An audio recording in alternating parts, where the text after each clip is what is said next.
бид нар нэг ийм судалгаа хийсэн юм аа. Энэ Оросын холбооны улсын эрчим хүчний стратеги 2035 гэж. Тэгээд энүүнд манай зол жаргал ерөөсө буквально яг эдний тэр стратегийг энэ ч одоо 20 он хүртэл нэгийг хийгээд 30 он хүртэл нэгийг хийгээд тэгээд 35-ыг хийгээд одоо тэгээд 40-ыг жоохон задэл хийсэн сурагтай. А бид бол 20 он, 30 он, 35 оныхыг ерөнхийдөө мэдж байгаа. А тэгээд ойрхон ингээд өөрчлөгдөд байхлыг одоо дэлхий өөрчлөгдөд байгаа учраас бодлого нь дагаж энэ том гүрнүүдийн бодлого бол бас дэлхийн юг бодлогоо прогнозолж чадчих шиг байна. А дэлхийн нэг хачин огцом өөрчлөлтүүдийг харамсалтай одоо бас яаж чадахгүй юм хашийн. Тэгээд ойрхон орчлогдоод байгаа. Тэгээд бидний гар дээр байгаа хамгийн сүүлчийн одоо баримт бол энэ 2035. Тэгэхээр 2035-ын одоо тэр хязгаар бол бидэнд одоо ер нь хангалттай мэдээлэл юм гэж байгаа юм. Тэгээд энүүнийг ингэж яадгийн учир бол ер нь одоо манай энэ хойд хөрш ийм одоо хэмжээнд ер нь өөрийнхөө энэ эрчим хүчний стратегийг төсөөлж байгаа юм байна. Бид хажууд нь байгаа одоо хөрш улс өөрийнхөө одоо эрчим хүчний бодлогыг эдний хэний тэр нааша чиглэсэн юунуудтай бас уялдуулах арга юу вэ? Эдний тавьж байгаа зарилтыг хэрэгжүүлэхэд бид нар бас одоо хажуунд нэг дэлгүү шиг наалдаад авах тийм боломж юу вэ гэдгийг ямар нэг хэлбэрээр тодорхойлвол өгнө их зүгээрсэн гэсэн ийм санааны үүднээс бид энийг нэг гэж байгаа юм. Тэгээд энүүний хойноос бол одоо хаана ингээд бид нар нэгэнтэл судалсан энэ хятадын одоо төрш эрчим хүчний бодлогын талаарх судалгааг бас одоо хий гэсэн ийм. Тэгээд дотор нь нөгөө салбар дотроо нүүрс мөрсөн яриад газрын тосоо за тэгээд сэргээгдэх эрчим хүчээ замраа одоо юу ч байдгийг. За тэгээд одоо пүүжигийн энэ нөгөө нүүрс полимерийн одоо тэр эцсийн боловсруулалт ер нь явж эцсийн зорилгыг тэр гээд байгаа ш. Нүүрс шороо болгохаа байсан. Наадах чинь одоо өөр юм болох гэж байгаа. Тэгээд энэгээр хэлүүлээд тэгээд энэ дотор байгаа юмд одоо золоо ингээд ярина. Энэ цөмийн энергийн талаар Оросын тавьж байгаа бодлого байна. Тэрэнд одоо яаж наалдахыг бодох уу гэж одоо норвоор бид нэр яриулах жишээтэй. Тэгээд бизнес юм талаасаа нэг олон талаас технологи, техник тэгээд зах зээлүүдээр бизнес энэ талаасаа одоо энэ санаа энтергээд яхан залуучууд одоо ингээд ерөөсөө нэг ийм юунууд болгоод илтгэлүүд хийгээд судалгааныхаа энэ тоомыг тэгээд тэргээрээ нэгдүгээрт ингээд түмэн олонд тарай мэдээллийн хоёрдугаарт өөрснөө дотроо энэ чиг зүгээ гаргая. Тийм ээ. Тэгээ санал бодлоо хэлээд тэр санал бодлуудыг чинь нэг базаад тэгээд энэ асуудлаар ер нь бид нэг ийм л чиглэл бариул за стратеги энтергийн том юм яриад яг нэг ийм чиглэл бодлого баримтлал одоо зүгээр юм уу гэсэн юмнуудаа гаргаад за тэгээд нэг тийм боршуурч гинүү юу ч гинүү тийм нэг юм болгоод тэгээд амьтанд одоо бас түгээж тарай. Энэ Монголын одоо энэ чиглэлийн хүмүүс төрш эрчим хүчний цогцлборын чиглэлийн хүмүүс асуудлыг яаж төсөөлж юу санал болгож байгааг одоо хэлье гэсэн нэг ийм юм товчхон доо. За тэгээд одоо зол жаргалгаа хэдүүлээ сонсоод энэ юу ярих юм. За ер нь бол Монголын одоо манай хоёр хөрш Хятад, Орос хоёр маань эдийн засаг хамтын ажиллагааны том салбар маш нөлөөтэй салбар нь бол төрш эрчим хүч. Тэр дээр их том хилцээрүүд бас юм хоёр талын бизнесийн үйл ажиллагаанд дөрвж байгаа. Тэгэхээр манайх тэр үйл ажиллагаанд нь яаж одоо нийцтэйгээр харилцан уялдаатайгаар энэ салбараа хөгжүүлэх вэ гэдэг санааг одоо тодорхойлж гаргахын тулд энэ хоёр үршийг бодлого судлах хэрэгтэй юм аа. Эхнийх нь бол Оросын энэ эрчим хүчний стратеги материалыг авч судалсан. За энэ баримт бичгийн агуулга нь нэгдүгээрт нь Оросын болоод дэлхийд дээр энэ эрчим хүч түвшний салбарт тулгамж байгаа асуудлуудыг тодорхойлж тавьсан. Цаашдаа яах гэж энэ чиг хандлагыг тодорхойлсон. Хоёрдугаарт нь тэр нөхцөл байдалтай ямар зорилт тавих вэ? Ямар үе шатаар энэ стратеги хэрэгжүүлэх вэ? Гуравт нь бол нефт, байгалийн хий, нүүрс гэх мэтчлийн түвш эрчим хүчнийхээ салбар болгон дээр хөгжлийнхөө зорилтуудыг тодорхойлсон байна. Дөрөвдүгээрт нь төрийн удирдлагыг хөгжүүлэх чиглэлээр ямар арга хэмжээ авах вэ? За тавдугаарт нь хэрэгжүүлэх арга зам гэдэг дээр бол болон нөгөө эрх зүйн орчин хөрөнгө оруулалтын асуудлуудыг дурдсан. За ингээд гарах үр дүн буюу хүрх үзүүлэлтүүд, том үзүүлэлтүүдэд бичсэн байгаа. Эцэст нь бол судлаачийн зүгээс юм дүгнэлт гаргаж тавьсан. За түвш эрчим хүчний комплекс нь бол Оросын экспортын орлогын 70% бүрдүүлдэг. Ер нь бол эдийн засгт хамгийн том шууд нөлөөлөх салбар. Тэгэхээр тийм учраас бас салбарынхаа стратегийн баримт бичиг бол байнга тогтмол шинжилж явдаг юм байна. Анх 2003 онд боловсруулаад эрчим хүчний стратеги 2020 он бид боловсруулаад түүнийг шинжилээд 2009 онд 2030, 2015 онд 2035 гэсэн юм гурван бичиг баримт гаргасан. Хоорондоо нэг 6 жилийн зайтай. Тэгээд ер нь бол урт хугацааны төлөвлөлт хийсэн чихэн дээр урт хугацааны төлөвлөлт нь ерөнхий бас чиг хандлагыг харуулдаг. Тэрнээс биш дэлхийн ертөнцийн хурдтай өөрчлөгдөж байгаа үед бол байнга ингэж нэмэлт өөрчлөлтийг оруулж явах шаардлагатай юм болов уу гэж эндээс ойлгож байгаа. Хоёрдугаар нь энэ бас харахаар нөгөө 2007-8 оны хямрал тэгээд 2014 оны геополитик эдийн засгийн хямралын дараа яг энэ дараа жилд нь шинжилгээ боловсруулсан байна.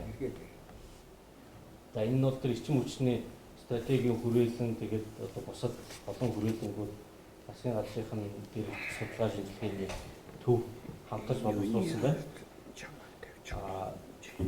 Хоёр удаа том хилцүүлэг болсон.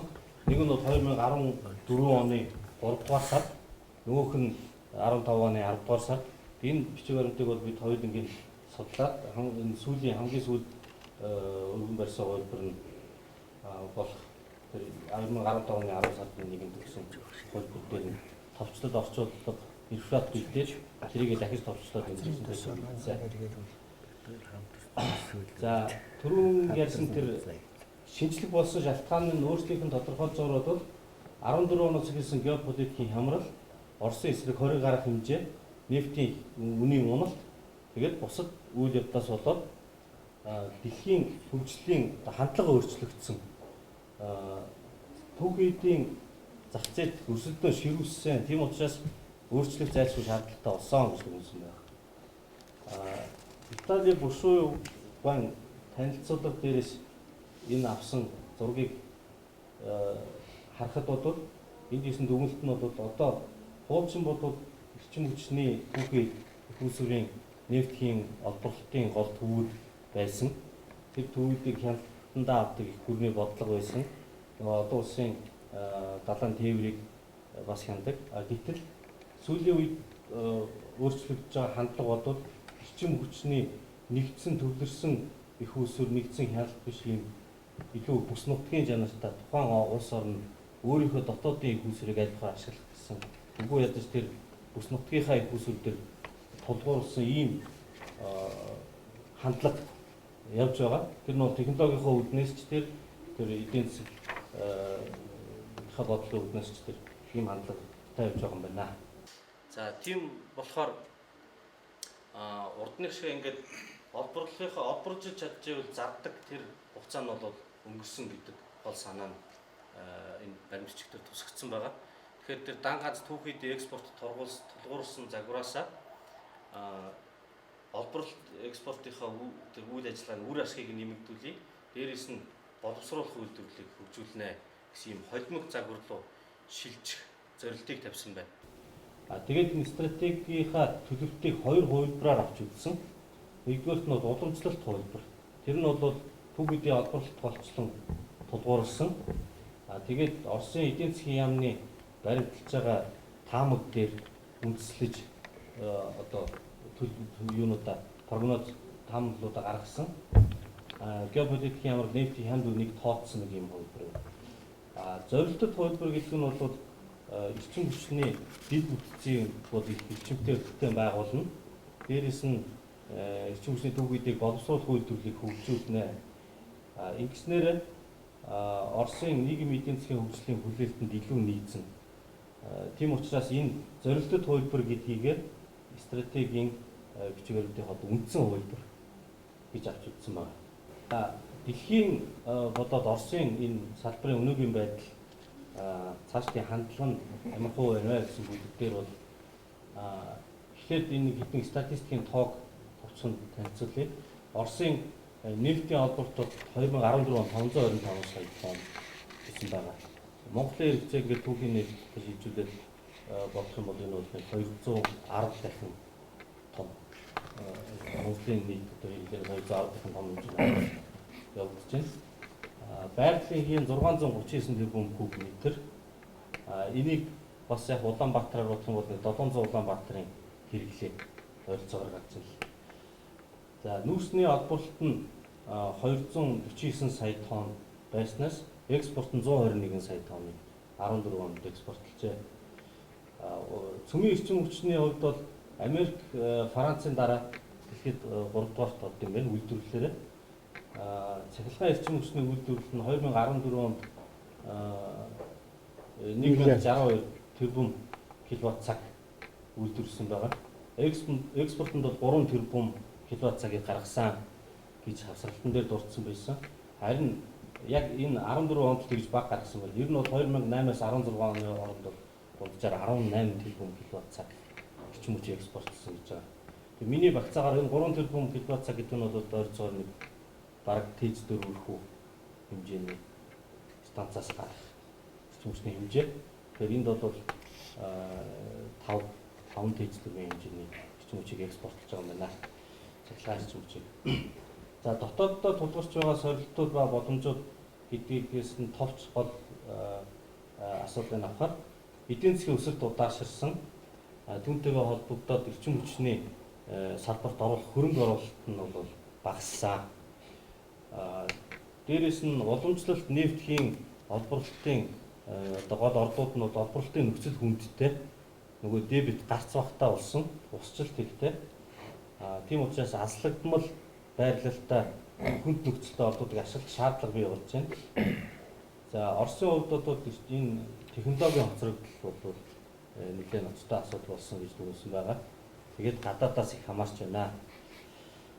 Дид бүтц үйлдвэрлэлийн бааз бол хуучирсан байна гэж. За гадаад орчны сорилтууд ба экспортын боломж гэдэг хэсгээр бол мөн ялгаагүй дэлхийн эдийн засгийн өсөлт бол нийтээр удаашрсан. Дээрээс нь эдийн засаг геополитикийн хямрал шинээр үүсэх гацаагүй нөхцөл бүрдсэн гэж дүгнсэн байгаа. Гацаагүй гэдэг нь болохоор неэспешн гэж дүгнсэн байсан. За гуравт нь технологийн хөгжил хурдтай байна. Технологийн хувьсгал гарах магадлал өндөртэй байна. Тэгэхээр энэ олон улсын хандлагыг тодорхойлох юм маань эдийн засаг тэр геополитикээс гадна технологи болон шийдвэрлэх нөлөө үзүүлдэг ийм шинэ цаг үе болсон байна. Тэгэхээр энэ гурав бодвол одоо энэ гурван харилцан хамааралтай ийм хоорондоо хамааралтай юм одоо гурванчингийн хэлбэрт шилжиж байгаа гэсэн дүгнэлтийг бас хэлмээр байна. За тийм учраас энэ улс орнууд бол өөр өөрт байгаа эрчим хүчний хүйсгэр ашиглая. Аль болохоор ойр хавьяас хангая гэж байгаа учраас Оросын зах зээлийг хумж байна гэж дүгнсэн байна. Нефт өвгөний хувьд бол баг зэрэг өсөөд $80 орчим хүрнэ. Тэгээд 18-аас 20 онд бол $100 хүрнэ гэсэн тийм таамаг дүнэлсэн. Тэгэхдээ нөгөө өртөг зардал олборлолтын өртөг нэмж байгаа учраас энэ цаашдаа 35 он хүртэл ер нь нефтийн бизнес үр ашиггүй байх эрсдэл бол хэвээр байна гэж дүгнсэн. Зах зээл бол Европын эрчим хүчний хэрэгцээ бол буурч байна. Азад бол өсөж байгаа. Гэхдээ Оросын тэр зүүн нутагт дэд бүтцийн үүсэл асар их хэмжээний хөрөнгө оруулалт шаардлагатай байгаа нь бол сөрөг хязгаарлалт болж байна. Тэгэхээр ер нь Оросын хувьд бол гол одоо боломж нь тэр бүтээгдэхүүнийн нэг төрлийг олсруулъя. Зөвхөн түүхийн нефт хийхээс гадна боловсруулсан химийн бүтээгдэхүүн нүүрс за тэгээд цахилгаан эрчим хүч хөгжлөө. Хоёрдугаарт нь газар зүйн хувь зах зээлийн юуг олсруулъя гэсэн байна. Ер нь бол тэр эрчим хүчний зарцуулалт ихтэй аж үйлдвэрлэлийг дотооддоо хөгжүүлэх, тэгээд цахилгаан эрчим хүч экспортлох бол бас их тийм чухал боломжтой, өргөн боломжтой салбар юм гэж байна. Эрчим хүчний стратегийн зорилт хэрэгжүүлэх үе шатны тухайд бол 3 үндсэн зорилт тавьсан байна. Нэгдүгээрт нь эдийн засаг нийгмийнхаа хөгжлийн эрэлт хэрэгцээг хангах, дотоодынхаа хэрэгцээг бүрэн найдвартай хангадаг болно гэж. За энэ үүнд бол цахилгаанжуулалтыг бол их нэмэгдүүлнэ. Тэр нь болохоор нөгөө эдийн засаг нийгмийнхаа хөгжлийг дагаад ер нь бол тэр үйлдвэрлэл автоматжуул иргэний хэрэглээж гэсэндээ цахилгааны хэрэглэл бол ихээр нэмэгдэнэ гэж үзсэн байна. Дамжуулалт түгээлтэй ухаалаг сүлжээг байгуулна. Хэрэглээний үр ашгийг нэмэгдүүлж хэмнэлтийг бий болгоё. Байгаль орчинд үзүүлэлт нөлөөлөлийг оруулъя гэж нэгдүгээр зорилт юм. Хоёрдугаар зорилт нь дэлхийн эрчим хүчний салбарт тэргүүлэх нөлөөгөө байр суурь хадгалнаа. Үүний тулд бол экспортын зах зээлийг өргөжүүлнэ. Зах зээлийг өргөжүүлэхийн тулд бүс нутгуудынхаа хөгжлийг төлөвлөж тэгээд түүндээ тохирсон юм дэд бүтцийн бүтээн байгуулалтыг бол зүүн нутгуудаа ялангуяа хийнэ. Одоо тухайлбал Дорн Сибирь, Алс дорнд одоо том хэмжээний төслүүдийг хэрэгжүүлнэ. Арктикийн эрэг орчмын нүүрс ус төрөгчийн нөөцийг ашиглах бэлтгэлийг хангана гэж.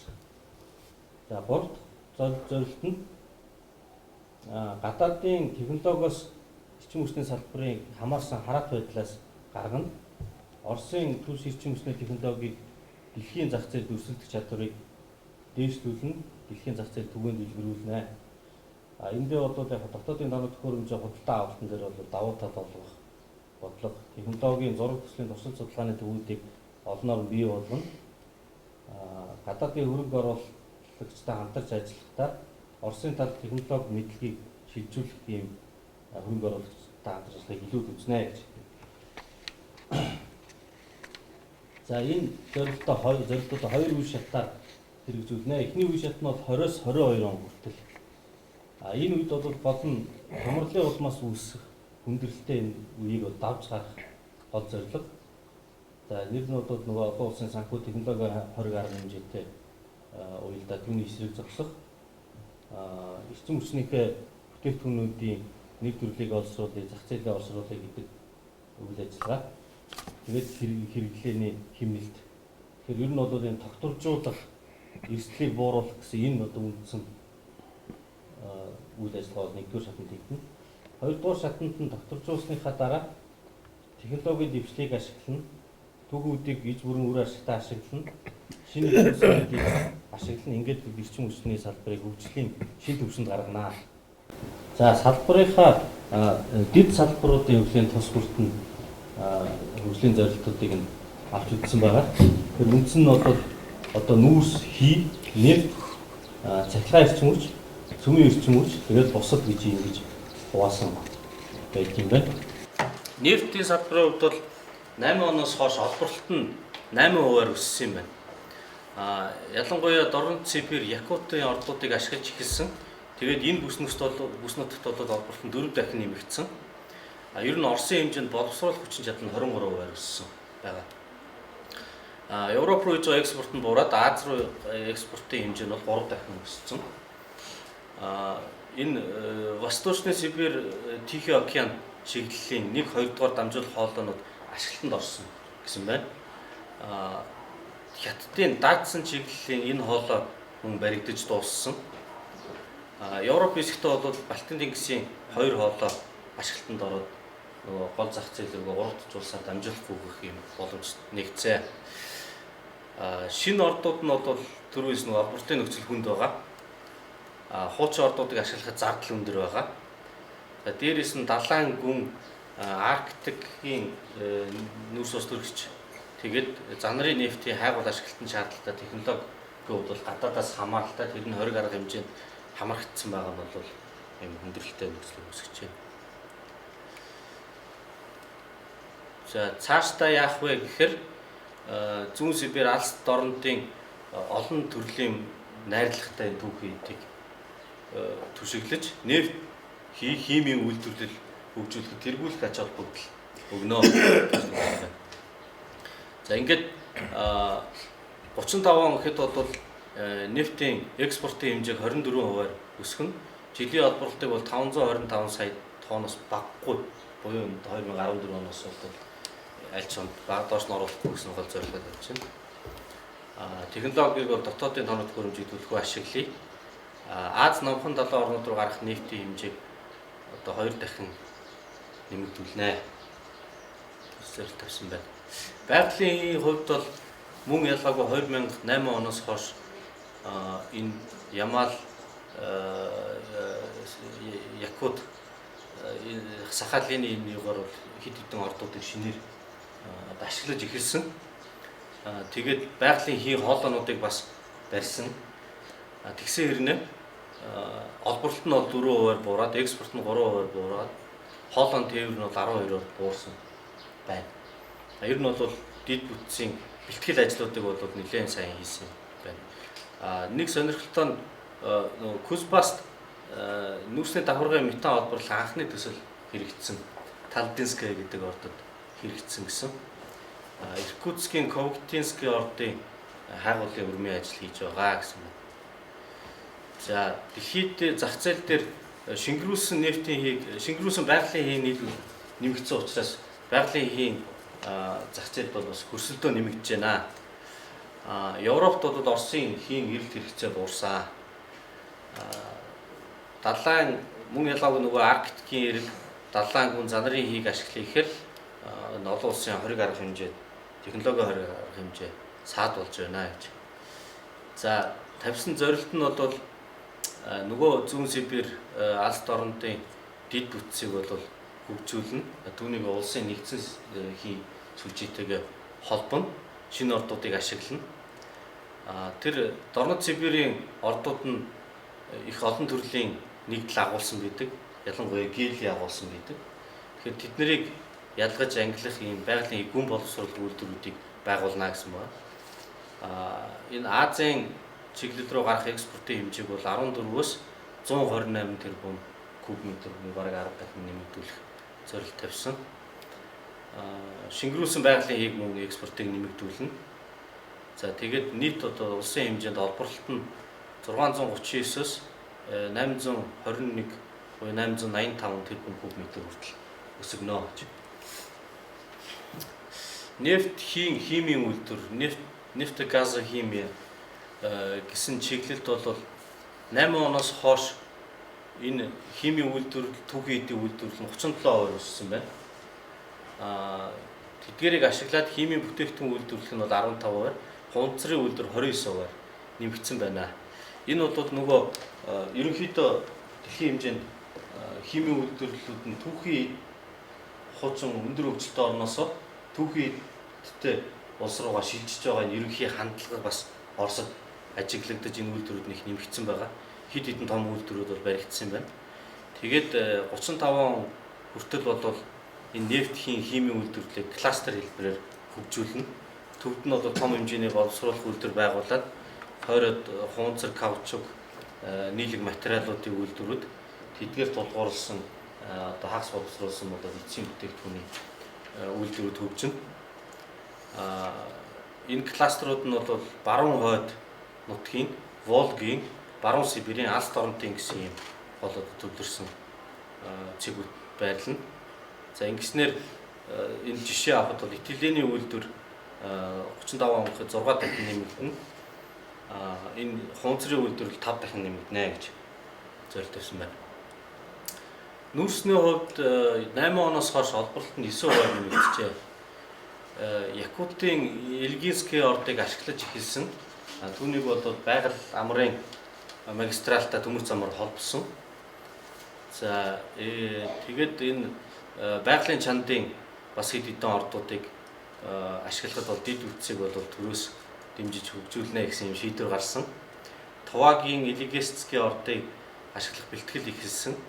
Нөгөө Транссибирийн төмөр замтай холбох юм бүтээн байгуулалтыг хийсэн гэсэн юм. Жохом ямар хуу ажлыг хийсэн гэж байгааг бол мэдэхгүй байна.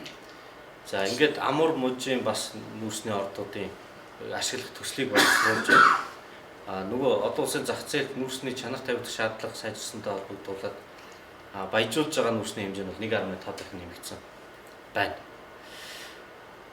Дотоодынх нь хэрэглээ нь бол 10%-аар буурч харин экспорт нь бол 2008 оноос хойш 1.7 дахин өссөн.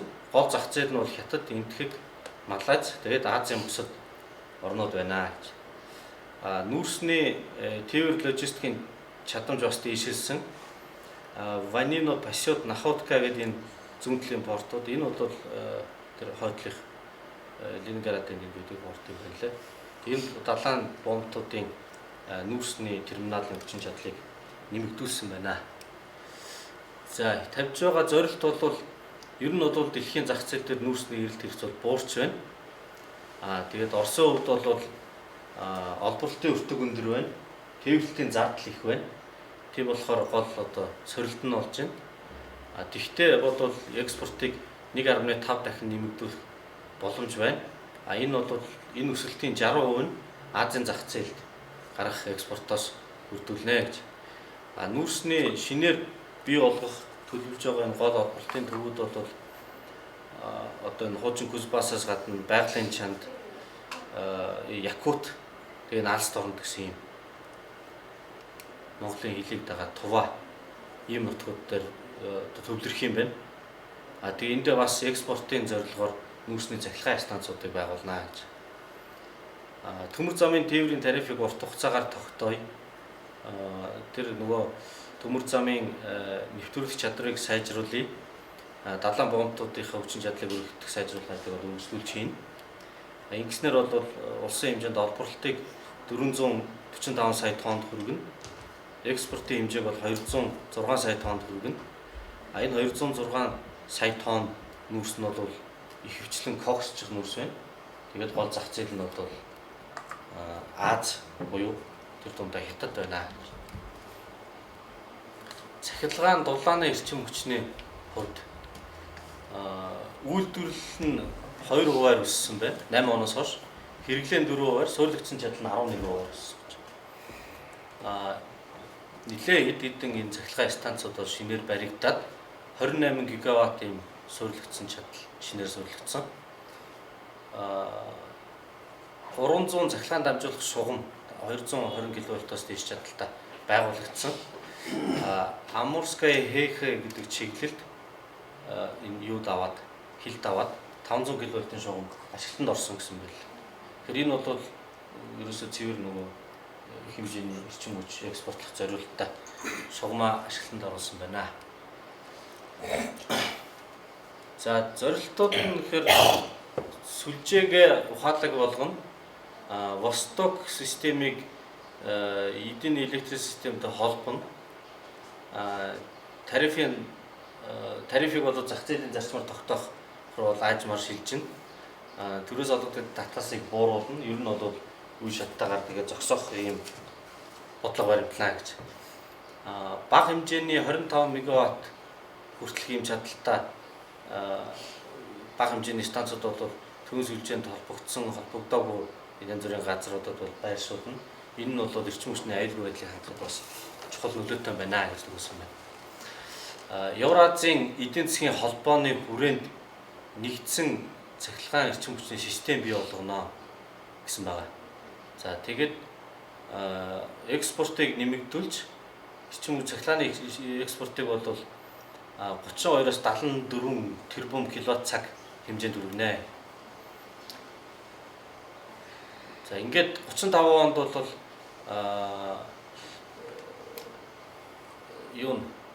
эрчим хүчний үйлдвэрлэл нь 1300-аас 1500 тэрбум киловатт цаг хурж нэмэгдэнэ.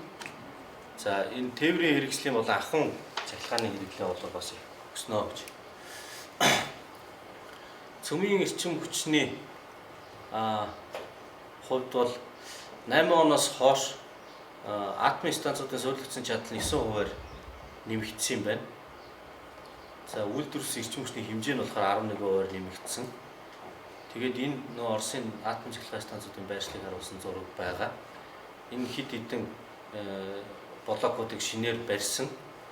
Белоярская гэдэг нь болохоор нөгөө хурдан нейтроны реактортай юм станц байдаг. Тэрнийх нь нэг шинэ блок барьж байгаа. Тэр нь бас дуусаагүй юм шиг байна лээ. 500-д оруулсан. Барилга угсрал хийгдэж байна гэж хэлсэн биш. 500 гэж хэлсэн шүү дээ. Тэгээд 8 оноос хойш Иран, Энэтхэг, Хятадын цахилгаан станцуудын барилга угсралтын ажилд бол Орос оролцож байгаа. Цаашдаа Беларусь, Бангладеш, Унгар, Финлянд, Турк гэдэг улсуудтай атом цахилгаан станц байгуулах хилцээрт гараа үсэг зурсан байна. Тавьсан зорилтын хувьд бол дэлхийн хэмжээнд ураны нөөц боломж сайтай энэ улс орнуудад хайгуул ашиглалтыг явуулахад Оросын компаниуд идэвхтэй ажиллана.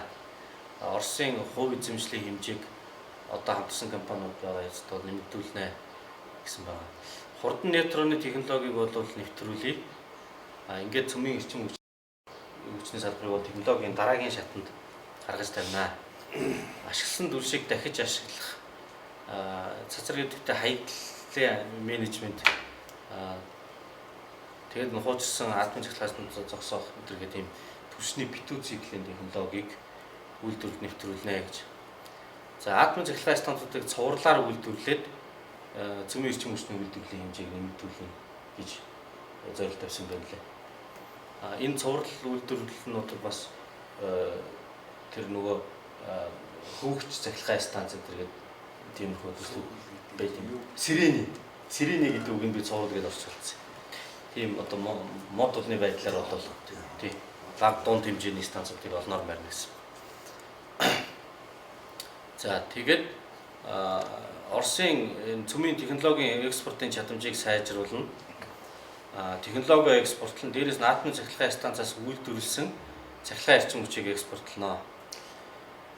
Оросын технологи ажил үйлчилгээ бол гадаад улсууд руу экспортлохыг улс төр эдийн засгийн бодлогоор дэмжинэ. Энэний үр дүнд бол цахилгаан эрчим хүчний үйлдвэрлэлд атом цахилгаан станцуудын эзлэх хувь нь 17%-аас 19-с 21 болж өснө гэсэн байна. Боломжлолт бус сэргээгт хийх үүсвэр гэж нэг ангилал байгаа. Би бол энийг боломжлолт бус гэдэг нь гидростанц бол их байдаг учраас бусдыг хамруулж ойлгосон юм байна гэж тодорхойлт юм гэж ойлгосон. Энэ Оросууд бол нарны нарны нөгөө фотовольтик бол үйлдвэрлэдэг болсон гэсэн. За бага хэмжээний усан цахилгаан станц бага аврын салхин үүсгэрүүдийн хэрэглээ нэмэгдэж байгаа. Том хэмжээний салхин эрчим хүчний ашиглалт бол бараг байхгүй. Орон нутагт байгаа энэ янз бүрийн мод хүлэр хаягдл хөдөө аж ахуйн хаягдлын сэргээгт эрчим хүчийг бол ашиглах тийм ашиглалт бол сул байгаа гэж. Ер нь бол өртгөн өндөр байгаа учраас сайн хөгжихгүй байна. Гэхдээ бол зарим анслагдмал нутагт бол ашиглах боломж бий. Тэрийг бол татаасаар дэмжинэ, хөнгөлтөө зээл болгоно. Ерөө санхүүжүүлэх гэсэн иймэрхүү байдлаар бол дэмжинэ. Үр дүнд нь 2035 он гэхэд 2 тэрбум киловатт цагаас 18-аас 27 киловатт цаг хүртэл үйлдвэрлэлийн хэмжээг нэмэгдүүлнэ. Энэ бол ойролцоогоор 10 дахин нэмэгдэнэ гэсэн. За эрчим хүчний салбарт төрийн удирдлагыг хөгжүүлэх чиглэл гэж нэг бүлэг байна. За энд бол газрын хэвлэлийн ашиглалт гэдэг хэсэгт бол үндсэндээ нөөцүүдийнхээ талаар дурдсан байна. 14 оны 1-р сарын байдлаар нефтийн тогтоогдсон нөөц нь 18.2 тэрбум тонн байна. Байгалийн хий 49.5 их 80 куб метр. За 2035 он хүртэл бол геолог хайгуулын ажлыг явуулж нефтийн нөөцийг 13-аас 15 тэрбум тонноор өсгөх, байгалийн хий нөөцийг бол 27 их 80 куб метрээр өсгөх боломж байгаа гэж дүгнсэн байна. Тэгэхээр бол нөөцийн хувьд бол цаашдаа ч бас хэмжээний нөөц өсөх боломжтой. Нефтийн олборлтыг бол өнөөгийн төвшөнд 525 сая тонноор барих. Тэгээд байгалийн экспортыг нэмэгдүүлэх гэсэн гол стратегийн зорилттой хүрэхийн тулд дорнод Сибирь, Алс дорнод Арктикийн эрэг орчмын ордуудыг эргэлтэнд оруулах шаардлагатай. Нүүрсний хувьд бол когсчдаг нүүрсний нөөцийг нэмэгдүүлэх шаардлагатай. Бусад төрлийн нүүрсний нөөц бол хангалттай сайн судлагдсан. 35 он хүртэл атомын цахилгаан станцын үндсэн түвшинд байгалийн уран хിവэр байна. За тэгээд тэр ураны эрэл хайгуул ашиглалтын ажлууд бол байгалийн чанд Бурятийн Курганский мужи Якутын ордууд дээр төвлөрнө гэсэн.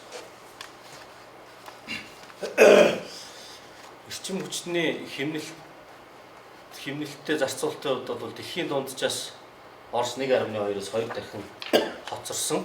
Тэргүүлэгч улсуудаас 4 дахин хүртэл хоцорсон байна. Тэгэхээр энийг бол сайжруулахын тулд татварын зохицуулалт хийн, өгөн тарифын зохицуулалт хийн, стандартуудад чангална гэсэн байгаа. За ингээд 35 дахид бол баруун Европ, Америк, Японы хятадын төвшөнд ойртож очно гэж зорилт тавьсан байна. За байгаль орчны хамгаалал, уур амьсгалын өөрчлөлтийн эсрэг арга хэмжээ гэдэг дээр бол ер нь бол гол арга хэмжээ нь бол энэ хууль журмуудаа олон улсын тэргүүлэгч улсуудтай ойролцоо болгоё. Шинэ технологиг дэмжээ. Нүүрс хичлийн хэрэг боловсрох технологи бол туршилтын шатанд хийн, судалгааны шатанд хийн. Нефтийн дагалдахыг их хэмжээгээр үргэлж шатааж хайдыг бол ашиглалтыг нэмэгдүүлнэ. Сэргээгт эрчим хүчийг их усрыг ашиглая. Цөмийн эрчим хүчний үйлдвэрлэлийг нэмэгдүүлье. Тэгээд түл шатхууны чанарыг сайжруулна гэдэг. Тэгэхээр бол 90 онтой харьцуулахад хүлэмжийн ялгалтыг бол 90 оны ялгалтын 75%-аас хэтрэхгүй байлгах юм бол зорилтыг тавьсан байна. За импортыг орлуулах зорилт гэдэг нь бол тоног төхөөрөмж технологитойгоо холбоотой. Үүнд бол тэр гайлын татварын зохицуулалт хийн. Дотоодын үйлдвэрлэгчтэй хөнгөлөлтөө зээл олгоно. Зураг төслийн төвүүдийг олноор бий болгоё. Тэгээд энэ туршилтын төвүүдийг бас олноор бий болгоё гэж.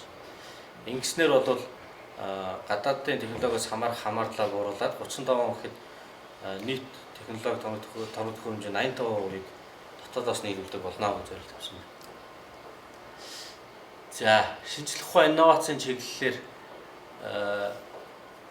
инновацийг хөгжүүлж тэр үр ашигтай технологиг ашиглах нь олон улсад өрсөлдөх чадвараа хадгалах цорын ганц боломж юмаа гэж төгссөн байна. Энэ нь бол нөгөө үн өртгөө бууруулах, дээрээс нь бүтээгдэхүүнийхээ нэр төрлийг боловсруулж одоо зах зээлээ баталгаажуулах гэдэгт бол инновацийг хөгжүүлэхгүйгээр бол ер нь явцгүй болцсон байна гэдгийг хэлж байгаа. Оросын энэ салбартаа зарцуулж байгаа төсвөр бол дэлхийд 8-д ордог юм байна.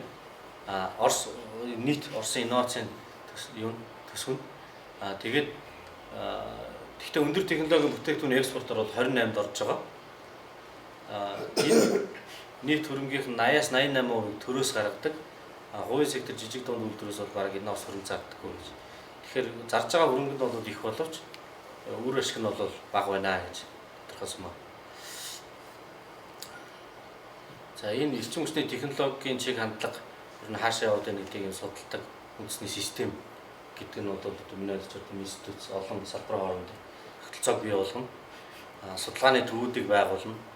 Инновацийн сан байгуулна. Төслийн санхүүжилтийг өргөн хэрэглэнэ. Инновацийн юмнууд. За салбарын нийт зардлын 3-аас багагүй хувийг инновацид зарцуулна гэсэн. Боловсон хүчний хувьд бол нөгөө хүн амын насжилтын асуудал байна. Хит их шилжилт хөдөлгөөн байна. Боловсон хүчний мэрэгсэн техникийн ажилтан хомсдол байна гэж бас өндөрлөд тооцсон байгаа. За энэ бүх асуудлыг бол төр хувийн хвшил боловсролын байгууллагын хамтын хүчээр давна. За бүс нутгуудын хөгжлийг эрчим хүчнийхээ салбартаа уялдуулад ерөнхийд нь тоомлоход бол дотоодын нийт бүтээгдэхүүний 70%, эрчим хүчний хэрэглээний 60% нь Европын хэсэгт төвлөрсөн байгаа. Гэтэл эрчим хүчний түүх эдийн олборлолтын 80-аас дээш хувь нь бол хойд одоо хойд нутаг тэгээд энэ зүүн нутагтаа төвлөрсөн. Тэгэхээр энэ олон мянган километр зам тээвэрлжиж төвх үед эндээ төвлөрүүлдэг. Энэ бол маш их хэмжээний бүртгэг зардал болно. Тийм болохоор алстаа бол зүүн тал руугаа Азийн нутаг руугаа том үйлдвэрлэлүүд нь бол шилжнэ. За үүнтэй холбоотойгоор Европ хэсэгтээ бол эрчим хүчний хэмнэлттэй хэрэглээний үр ашгийг нэмэгдүүлэхэд төлөөсөө гол бодлого нь байна. Урал, Баруун Сибирийн уламжлалт нүүрс ус төрөгчийн олборлож явуулдаг том ордуудад бол одоо нөгөө олборлолт нь буураад дебит нь багасаад явцсан. Тэрийг бол тогтворжуулна, бууралтын зогсон, тогтворжуулна. Үүнд бол технологийн дэвшлиг ашиглаад өнөөгийн төвшөнд нь барих бодлого баригдана. Зүүн Сибирь Алс дорнодод бол эрчим хүчний том төслүүдийг хэрэгжүүлнэ. Дээрээс нь дид үтсийг хөгжүүлнэ. Тэгээд энэ бүс нутгийн эдийн засгийн хөгжил бол улсын бусад бүс нутгуудтай харьцуулахад хамгийн хурдцтай эрчимтэй явна. За энэ бол тэгээд 2035 оноос хойш нефтийн олборлолт эрчим хүчний салбараа хүрсэн амжилттай барихын тулд Арктикийн эрэг орчмын баялагийг ашиглах шаардлагатай. Тэгэхээр энэ хугацаанд бол энэ хойд хэсгийн одоо бэлтгэл ажлыг хангана. Үүнд бол геополитикийн болоод технологийн томоохон хөндлөлт тулгарна гэсэн. Олон улсын харилцааныхаа бодлого дээр бол эрчим хүчний худалдаанд тэргүүлэгч улс орны нэг гэсэн байр сууриа бол хадгална. Идэвхтэй гадаад бодлого явуулна. Евразийн эдийн засгийн холбооны хүрээнд түрүүн зөвхөн цахилгаан эрчим хүч гэж хэлсэн бол одоо нефт, байгалийн хий, цахилгаан эрчим хүчний нэгдсэн зах зээл, нэгдсэн юм тогтолцоо бий болно. Нэгдсэн бодлогоор зохицуулагддаг юм татварын бодлого юм одоо нэгдсэн зохицуулалттай юм үүсгэнэ, бүс нутаг үүсгэнэ. За ингээд энэ Евразийн эдийн засгийн холбоо, СНГ, Европын холбоо, Шанхай байгууллага, за бусад энэ олон улсын байгууллагууд, хойд өмнөд Америк мэтчлийн бүх тал олон талын хамтын ажиллагаа эрчимтэй явуулна. Эрчим хүчний салбар дээр гадаадд эрчим хүчний хөлсрийг боловсруулах худалдаа эдлэнд Оросын компаниг дэмжин, Оросын хөрөнгө оруулалтыг хамгаална. Эрчим хүчний ирээдүйд технологиг хөгжүүлэхэд бол олон улсын хамт олонны төслүүдэд идэвхтэй оролцсон. Энэ дурдсан улс төрөгчийн эрчим хүч, халуун цөм, бага уурын атом цахилгаан станц, хийн гидратын ашиглалт, далайн төлөвлөрийн бактери хөдөлгөөний ухаалаг систем гэх мэт дурдсан байна. Хойд усан далайн усан доор эрэг орчинд Оросын холбооны улсын хилийг одоо улсын эрх зүйн хүрээнд тогтооно гэсэн. За эрчим хүчний стратеги 2035-ын дүгнэлт гэдэг хэсгээр бол энэ баримтчийг стратегийн төлөвлөлтийн тухай хууль гэж байдаг юм. Түүнийхээ дагуу боловсруулсан. За энэ баримтч нь бол Оросын төрөөс хэрэгжүүлэх хөтөлбөрүүд төсвийн бүрдүүлэлтийн одоо суур мэдээлэл болно. Уг стратегийн хэрэгжилтийг харж байгаа хүндрэлүүд давх арга замыг бол жил болгон хилэлцэх юм хяналтыг жил болгон хийж гүйцэтгэнэ гэсэн байна. За судлаачийн дүгнэлтийн эсрэг орё. Тэгэхээр нэгдүгээрт Оросын холбооны улс нь хайгуул олборлолтыг дотоод гадаадд их хэрчимжүүлнэ. Цөмийн эрчим хүчний технологиг сайжруулна, экспортлохыг улс төрийн эдийн засгийн бодлогоор дэмжинэ гэсэн. Тэгэхээр Монголын хувьд анхаарах асуудал нь юу гэхээр ер нь бол дэлхийн уур амьсгалын өөрчлөлтөөс үүдээд энэ цөмийн эрчим хүчний хэрэглээ өсөх нь бол тодорхой болсон. Тийм учраас манай эрчим хүчийг ашиглах чиглэлээр тэр стратеги судлал, шинжлэх ухаан, байгаль орчин, бизнесийн салбаруудыг хамарсан хүн одоо ганц хоёр судалгааны байгууллага хэрэгжүүлэх загвар биш юм салбар хоорондын тогтолцоо нэг институцийг бий болох шаардлагатай байна. Монголын ураны нөөц тулгуурлаад Оросын технологиг ашигласан маркийн цахилгаан станц байгуулж хятад улс руу эрчим хүчийг экспортлох юм бол гурван улсын одоо гурвангийнх нь ашиг сонирхолд нийцгээр харагдаж байна. Хятадын хувьд хөлөмжийн хээг бууруулах их том зорилт тавьсан. Өөрийнх нь байгаль орчны дөрөвтлөөс үүдээд том хэмжээний станц үйлдвэрийг барихад бас хүнд байгаа. Тийм учраас хөрш орнуудаас цэвэр эрчим хүч худалдаж авах юм сонирхол. Ийм учраас хятад эрчим хүч худалдаж авах гэрээ байгуулах тодорхой хэмжээний төслийн зээл болгох чиглэлээр дэмжиж магадгүй. Оросын хувьд бол технологи тоног төхөөрөмж үйлчилгээгээ экспортлог улс төрийн эдийн засгийн бодлогоор дэмжиж хэлсэн байгаа. Тэгэхээр энэ бол нөгөө тоног төхөөрөмжийг экспортын зээлэнд хамруулаад хамтарч ажиллахын боломжийг нээж байгаа. Монголын тал бол тэр байдлаа угсралтын ажлыг гүйцэтгэх Оросын удирдлага, Оросын мэргэжлийн удирдлагад станцын үйл ажиллагаанд бас оролцох боломжтой гэж ийм санд дэвшүүлж байгаа. Цөмийн эрчим хүчний салбарт бол ер нь Оросын холбооны улстай төлхөө хамтарч ажилласнаар Монголд Оросын сонирхол нэмэгдэх юм болов. Одоо бол Оросын эдийн засгийн нөлөө нь бол маш бага болж байгаа. Энэ бол нөгөө хоёр төршийн нөлөөний тэнцвэртэй байдлыг алдагдуулж байгаа учраас Оросын сонирхлыг Монголд үзүүлэх бас хөшөөрөг болж магадгүй.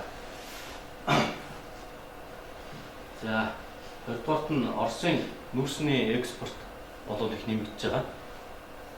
Цаашдаа бол энэ зүүн Сибирь, Алс дорнодын шинэ уурхаанууд ашиглалтанд орно, хүчин чадал нэмэгдэнэ, төмөр замын нэвтрүүлэх чадвар нь сайжирна.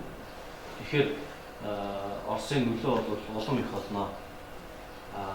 Эндээс юу гэдэг нь гэхээр Орос бол нүүрсний зах зээлд бол Монголын томоохон өрсөлдөгч мөн. Цаашдаа бол улам хүчтэй нөлөө нь мэдрэгдэнэ. Тийм болохоор Монголын нүүрсийг Транссибирийн төмөр замаар дамжуулаад Номхон-Далайн портоор 3 дахь улс руу гаргана гэдэг бол бараг боломжгүй гэж хэлж болохоор байна. Харин Монголоос Хятадын зүүн хойдлын далайн богдод хүртэлх зайн Оросын нүүрсний ордуудаас Алс дорнодын Номхон-Далайн порт хүртэлх зайнаас бол хол биш. Тийм болохоор энэ чиглэл хэрвээ нөгөө Хятадтай яасан транзит тээврийн хөнгөлөлтийг бодиттой ажлыг болж чадах юм бол гарах боломжтой. Үүнд бол тэр Австрали, Индонез гэх мэт зүүн Азийн нийлүүлэгчд нь хүчтэй өрсөлдөж болно. Оросууд бол Оросуудаас илүү тэдний хүчтэй өрсөлдөж болно. За, Монголын кокс нүүрсний уламжлалт зах зээл Хятадын хойд хэсэг, баруун хойд хэсэг. Энд бол Оростой харьцуулсан бусад улсуудын нийлүүлэгчтэй харьцуулсан Монголын нүүрс бол давуу чанартай. Энэ нүүрсэлт чадвар бол хугацаанд давуу байдлаа хадгалж чаднаа. Гуравт Оросын зүүн Сибирь, Алс дорнодын бүс нутгийн эдийн засаг бол бусад бүх бүс нутгаас илүү эрчимтэй хөгжих нэ. Ерөнхий бол хандлага нь бол явцсан учраас энэ цаг хугацааны асуудал байна. Тэгэхээр энэ бол Монголын яг хойд хилийн дагуу ийм бүс нутаг учраас тэнд бол асар их хэмжээний параметр хүнс ажил хүчний эрэлт бий болно. За, хамгийн дөрөв анхаарал татсан юм зүйл юу гэхээр цементийн иргэд бол асар ихээр нэмэгдэнэ. Том бүтэн байгууллагууд явуулна. Монголд сүүлийн жилүүдэд ашиглалтанд орж байгаа цементийн үйлдвэрүүд нийлээд 4 сая тонн гараа авчиж байгаа. Тэгэхээр нэг хүнд 1.2-оос 3 сая 3 тонн нэг хүнд 1 тонн гарan цемент ногдон ийм хэмжээний зах зээл мэдээж байхгүй. Тэгэхээр энийг бол Орос хойш нь гаргах хэрэгтэй. Үүнийг гаргахад тээврийн зардал, гайлын татврын давтыг бууруулах чиглэлд бол засгаас анхаарч Оросын холбооны улстай яриа хэлцээрүүлэх шаардлагатай байна. Төмөрийн зармуудын бас ийм төслүүд Монголд явагдаж байгаа. Эднэрийг бол хэрэгжсэний дараа мөн ялгаагүй тодорхой хэмжээнд хойш гарах юм боломж нэгдэх байх. Энийг бол өртөг задлын хувьд бол тооцож үзэх шаардлагатай байна. За, мэдээж махны хэрэгцээ бол энэ бүс нутагт асар их нэмэгдэнэ. Дээрээс нь тэр хувцас, дулаан хувцас байна, ажлын хувцас байна, өргөн хэрэглээний бараа бүтээгдэхүүн нэмэгдэнэ.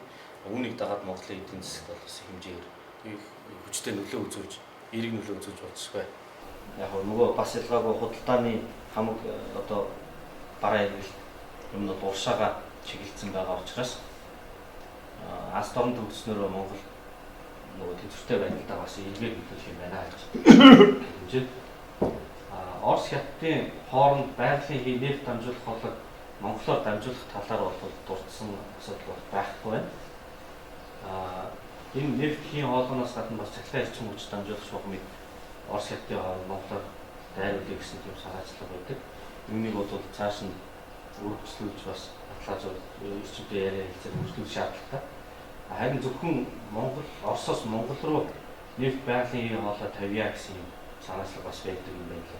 Энэ бол Монголын ашиг сонирхолд бол нийцэхгүй. Нүүрснээс бол байгалийн гаргаж авч болно. Эсвэл цахилгаан үйлдвэрлээд цахилгааны хэрэглээг нэмэгдүүлэх нь бол Монголын хувьд илүү тохиромжтой гарсан маа. За, Оросын холбооны улс нь цахилгаанжуулалтыг нэмэгдүүлэхэд бол их их анхаарч байгаа. Дотоодын хэрэглээг нэмэгдүүлнэ. Дээрээс нь цахилгаан эрчимчийг экспортлно.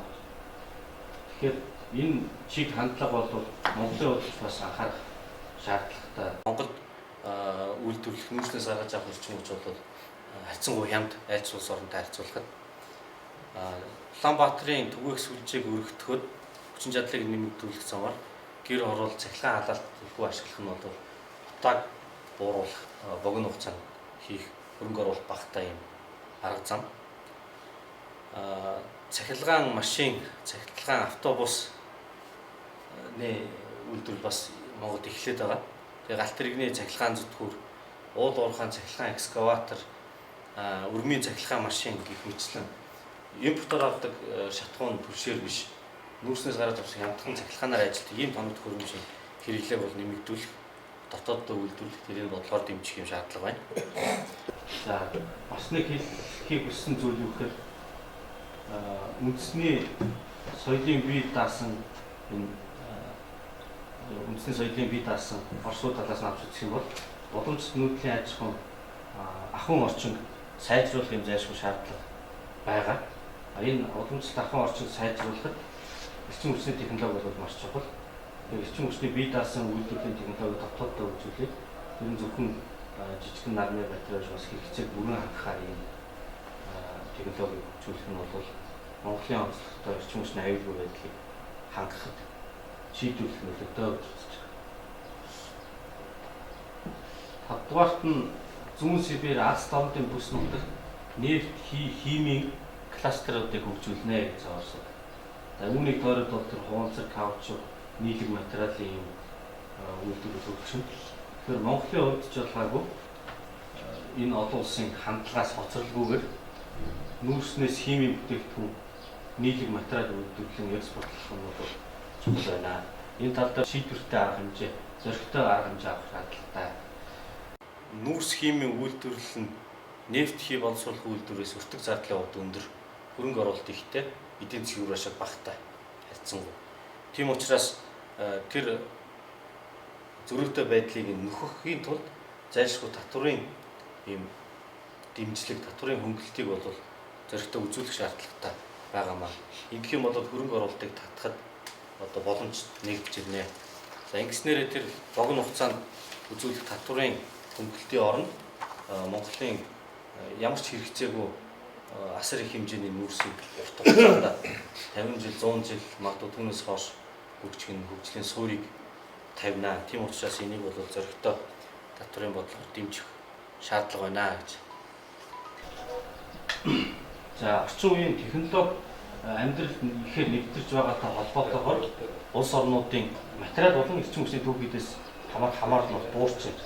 Үүнээс үүдээд Оросод энэ стратеги удамжлалт буюу түүхийдээ олборлолтоо түшгэлсэн үйлдвэрээр биш, зорилттой буюу түүхийдээ олборлолт дээрээс нь боловсруулсан хадмууд загварч суурилсан байна. Тэгэхээр манай хувьд ч ялгаагүй ийм экспортын орлого нь 80-аас дээш хувь тавхан төрлийн түүхийдээс хамаардаг улс. Тэгэхээр энэ байдлаар бол урт хугацаанд төлөвлөлт хийх боломжгүй гэдэг нь харагдаж байна. Хоёрдугаарт Монгол бол ганцхан зах зээлээс хэтэрхий хамааралтай. Тийм учраас Монголын тэр газар зүйн байрлалын хувьд бол дэлхийн хамгийн том зах зээлд ойроор давуу талтай гэж нэг талаас ярьдаг боловч нөгөө талаас цорын ганц зах зээлтэй учраас Австрали шиг ч юм уу Канада шиг юм дэлхийн хэмжээний уурхайн гүрэн болох боломж бол байхгүй. Тийм болохоор урт хугацаанд эдийн засгийн бие даасаа байдлаа хангахын тулд энэ боловсруулах үйлдвэрлэлийг хөгжүүлэхээс өөр бол арга зам байхгүй. За боловсруулах үйлдвэр бол мэдээж маш олон төрөл байгаа. Тэгэхээр манай сэдвийн хүрээнд бол эрчим хүчний зарцуулалт өндөртөө тухайлбал цахилгаан станц төмөрлөгийн хайдварлах үйлдвэрүүд, химийн үйлдвэрлэл, дулаан ашигладаг барилгын материалын үйлдвэрлэл мэтчлэн ийм бүтээгдэхүүн үйлдвэрлэх юм бол бүтэц задлын хувьд олон улсад өсөх боломжтой. Долдугаарт нь Орос улс эрчим хүчний салбарт тэргүүний байр суурь хадгалахын тулд идэвхтэй гадаад бодлого хэрэгжүүлнэ. Азийн зах зээл тэргүүлэх байр суурь эзлэх зорилт тавьсан байгаа. За Евразийн эдийн засгийн холбооны хүрээнд бол нэгдсэн эрчим хүчний зах зээлийг бий болгоно гэсэн.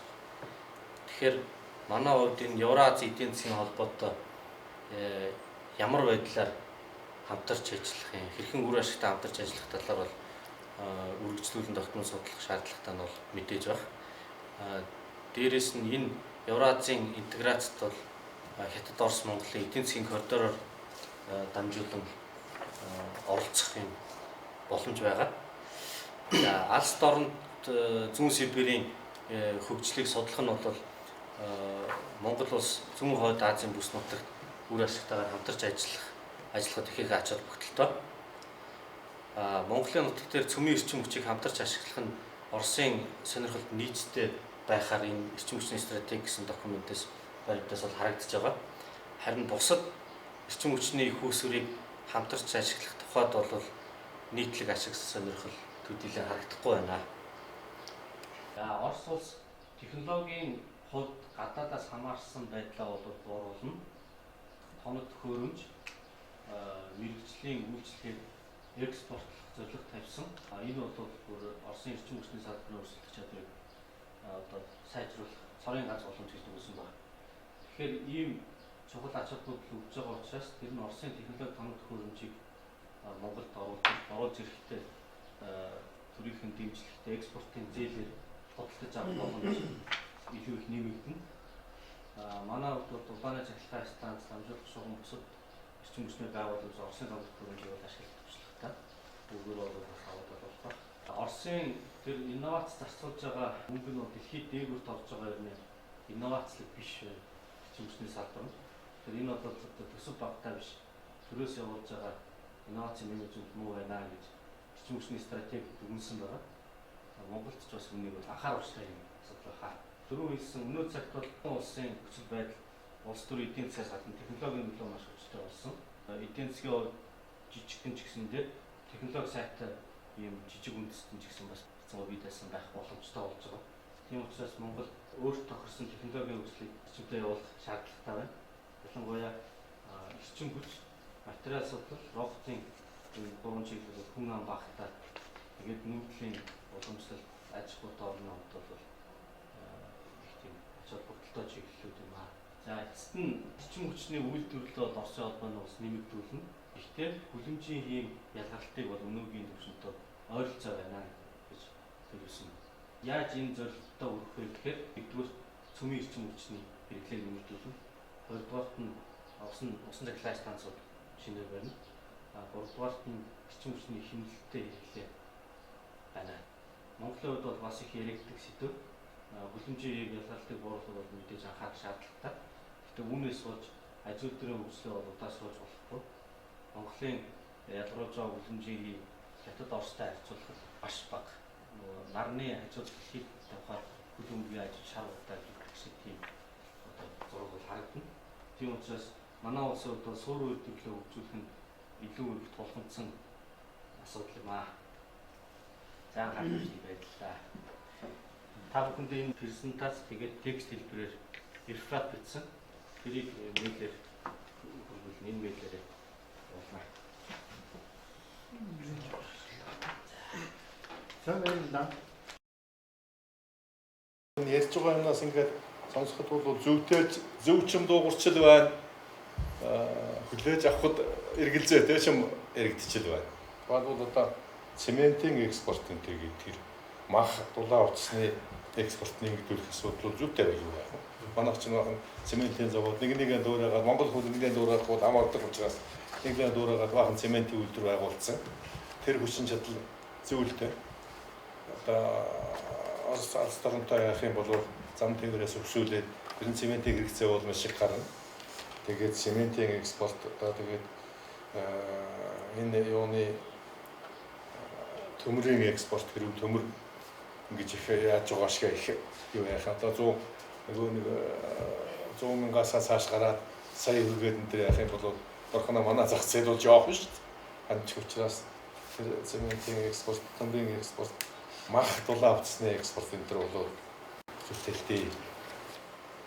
За цахилгааны халаалт гэж нэг юм хүмүүс энийг мэддэггүй байхгүй. Энэ цахилгаан гэж ямар оюун шат дамжи, ямар их алдагдaltaа үйлдвэрлэж гарч ирж байгаа юм. Тэгээд эргүүлээ тэрнийг одоо шөнийн цахилгаан гэж нэг үнгүй юм байдгийн гэдэг тийм ойлголт хүмүүсийн толгойд зуудсан. Тэгээд тэрнийг л одоо ингээд дулаалга энэ төр ашиглаад байна. Цахилгааны дулаацуулга гэдэг бол асар их үнэтэй идэ тамина.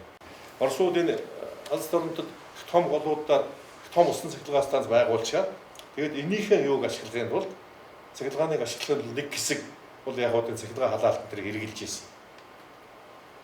Түүнээс биш одоо зүгээр манайх шиг ингээд нүүрс шатаагаад цахилгаан гаргадаг айл цахилгааны халаалтын тухай асуудал бол байж болохгүй юм шиг байна.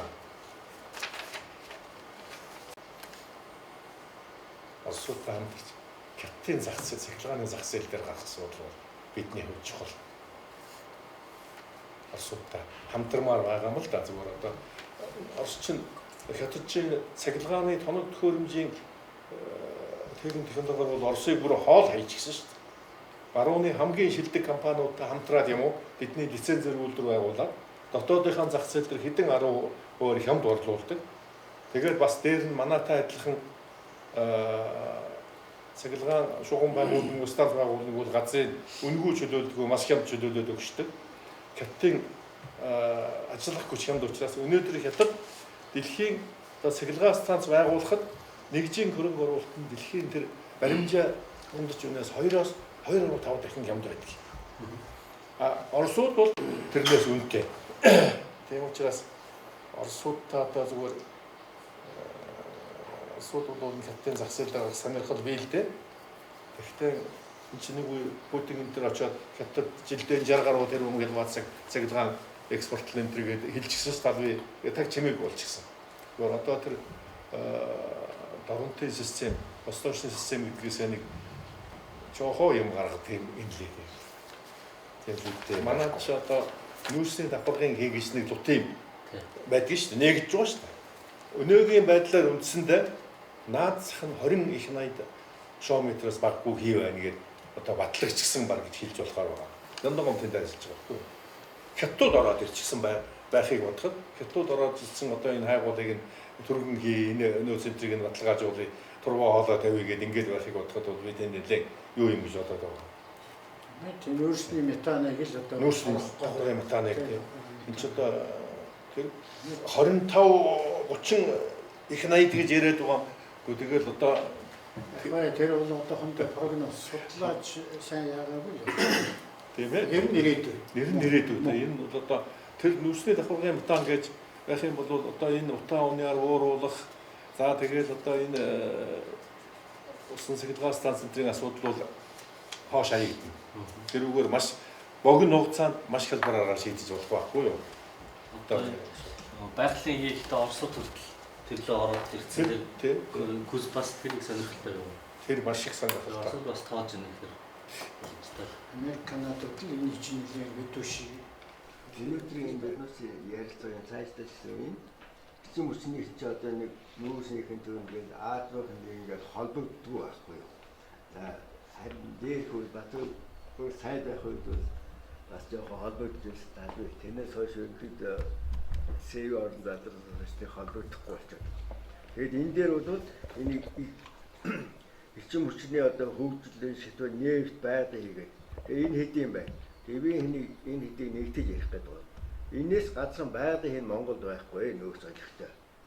За нефт хэмээн үйлдвэр нүүрс дулаан цахилгааны үйлдвэр уламжилт бус гэсэн энэ тав бол миний бодлоор энэ тавтай холбоотой гол шийдэх юм бол цөмийн эсвэлтэй шийднэ гэдэг. Тэгэхээр биднээс цөмийн станцыг бариад цахилгаан үйлдвэрлэлийн дулаанаа жишээ нь одоо Багнуурт цөмийн тэр өндөр температурын реактор бариад цахилгааны үйлдвэрлэлийг төвөөс зүгсэн системээр цахилгаанаа өрчий. Тэнд халуун одоо 800 гараадсан гээлий хийгээд авчихсан. тэр юу өндөр температур 800 г хийгээрээ нүүрсээ босруудаад ус төрөгч үйлдвэрлээд Улаанбаатар хотын дулааны дулаан хангуудыг шийдчихье гэж байна. Тэгээд үйлдвэрсэн ус төрөгч маань бол одоо яг хөөр ерөнхийдөө машин маань бүгд ус төрөгчийг хийж байна. Ус төрөгчийн төсний нийлмэтэй машин. Одоо бид нас Японд бол жил 10,000-аад үйлдвэрлэж байна шүү дээ. Тэгээд цаашаа хэдэн саяар үйлдвэрлэж. Тэгэхээр бид нас өнөөдөр машин унахын тулд дизель хөдөлгөөр за түрүүхэн ярьлаа зоо. Юу нүүрсээ авахын тулд юутай нүүрсээ усан нүүрсээ хийхэд тулд дахиад нөгөө валютаар авдаг юм шилтаагаад байхгүй. Тэр ерөнхий технологи бол энэ дээр дурдаад байгаа тэр ус төрөгчийн эрчим хүч гэдэг юм аа бид бас одоо орохоос шүү. Би энэ ус төрөгчийн жоохон арай өөрөөр үзэл л дээ. Гэхдээ өнөөдөр нэгэн төл дэлхийн бүх машин үйлдвэрлэл ус төрөгчийн төсний нийлмэтэй машин үйлдвэрлэгч чиглэл бүгд орцсон учраас тэгэл биднээс дараа нь ус төрөгч хэрэгтэй бол. Тэгэхээр өнөөдөр өөрсдөө үйлдвэрлэх хэрэгтэй. Тэгээд дахиад ус төрөгчийн машин ангуутаа дахиад ус төрөгчөө хойноос муурдаас хана гэж асуудал гараад байгаа байхгүй. Тэгэхээр ерөнхийдөө энэ бүгдийн уулзууд дээр бол цөмийн эрчим хүч. Өнөөдөр цөмийн эрчим хүч ихтэй зэрэг наадмын станц гэх нэг л юм байн савтаа уссан юм ойлгоод байна. Өөр угаасаач цөмийн урд хөгжүүлж ирсэн цөмийн реактор бол одоо ус ууцлагчийг ус ууцлагаа уур болоод цахилгаан үйлдвэрлэж байгаа шүү дээ. Одоо технологи их өөрчлөгдсөн. Одоо бол 4-р үеийн технологи явж байгаа. 4-р үеийн технологи одоо жишээ нь Бүгшийн маргын атомын станц бол 2-р үеийн реактор шүү дээ.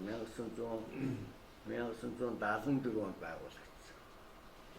Одоогийн технологи бол 4-р үеийн гээд одоо яг энэ ярьж байгаа 2030 оноос ашиглах технологи хоёр. Тэгэд энэ технологиуд бас энэ Орос холбооны улс бол өөрийн энэ технологид шалгарсан реакторуудаа хөгжүүлээд одоо барьж эхлэх гээд байгаа. Урд нейтроны реактор, өндөр температурын реактор гэсэн. Ийм хоёр төрлийн реактораас л биднээс сонгож хэрэглэх ёстой л доо тийм. Хятад улс бол том улс тэгээд бүх энэ реакторын технологи за хамтарч ажиллагээд бүхэл Канадын тэр Кандо реактор ингээд бүхэл технологи автсан. Бүх тэр технологиудаар өөрийнхөө реакторуудыг бүтээсэн. Одоо биднээс энэ 2030 оноос баригдах реактор бол ер нь хурд нейтроны реакторууд байна. Тэгэхээр тэр реакторыг анхны реактораа өнгөрсөн жил Орос барьж өгөөд ашиглалтанд оруулсан байгаа хятад. Тэгэхээр ерөнхийдөө хятад бол одоо энэ цөмийн эрчим хүчний технологи бүх технологи байна. Одоо бүр юунд Англи улсад барьж өгөх гэрээ хийх гэдэг байгаа шүү дээ сүүлийн үед. Иймэрхүү маягтай. Тэгээ яг та энэ цөмийн эрчим хүчийг ер нь бол ирээдүйдээ одоо мэднэсэл одоо 80 жилд байсан Вьетнам улс байна. 40 хэдэн километрийн зайтай хоёр станц байна гэх нэг нь Оросоор нэг нь Японоор. Манайд бол ийм 1000 мегаватт энэ Вьетнам барих реактор бол тохирохгүй. Өнөөдөр 1000 мегаватт нийт чадмаач хүрэхгүй байгаа шүү дээ Монголд ирж үүссэн. Тэгэхээр манайд бол одоо яг Оросд зохион бүтээгээд үйлдвэрлэл барих гэж байгаа 100 мегаваттын чадaltaй энэ 4-р үеийн реакторууд хэрэгтэй болж байгаа. Тэгэхээр тэнд нэг технологи нь яаж юм гэхээр тэр 100 мегаваттын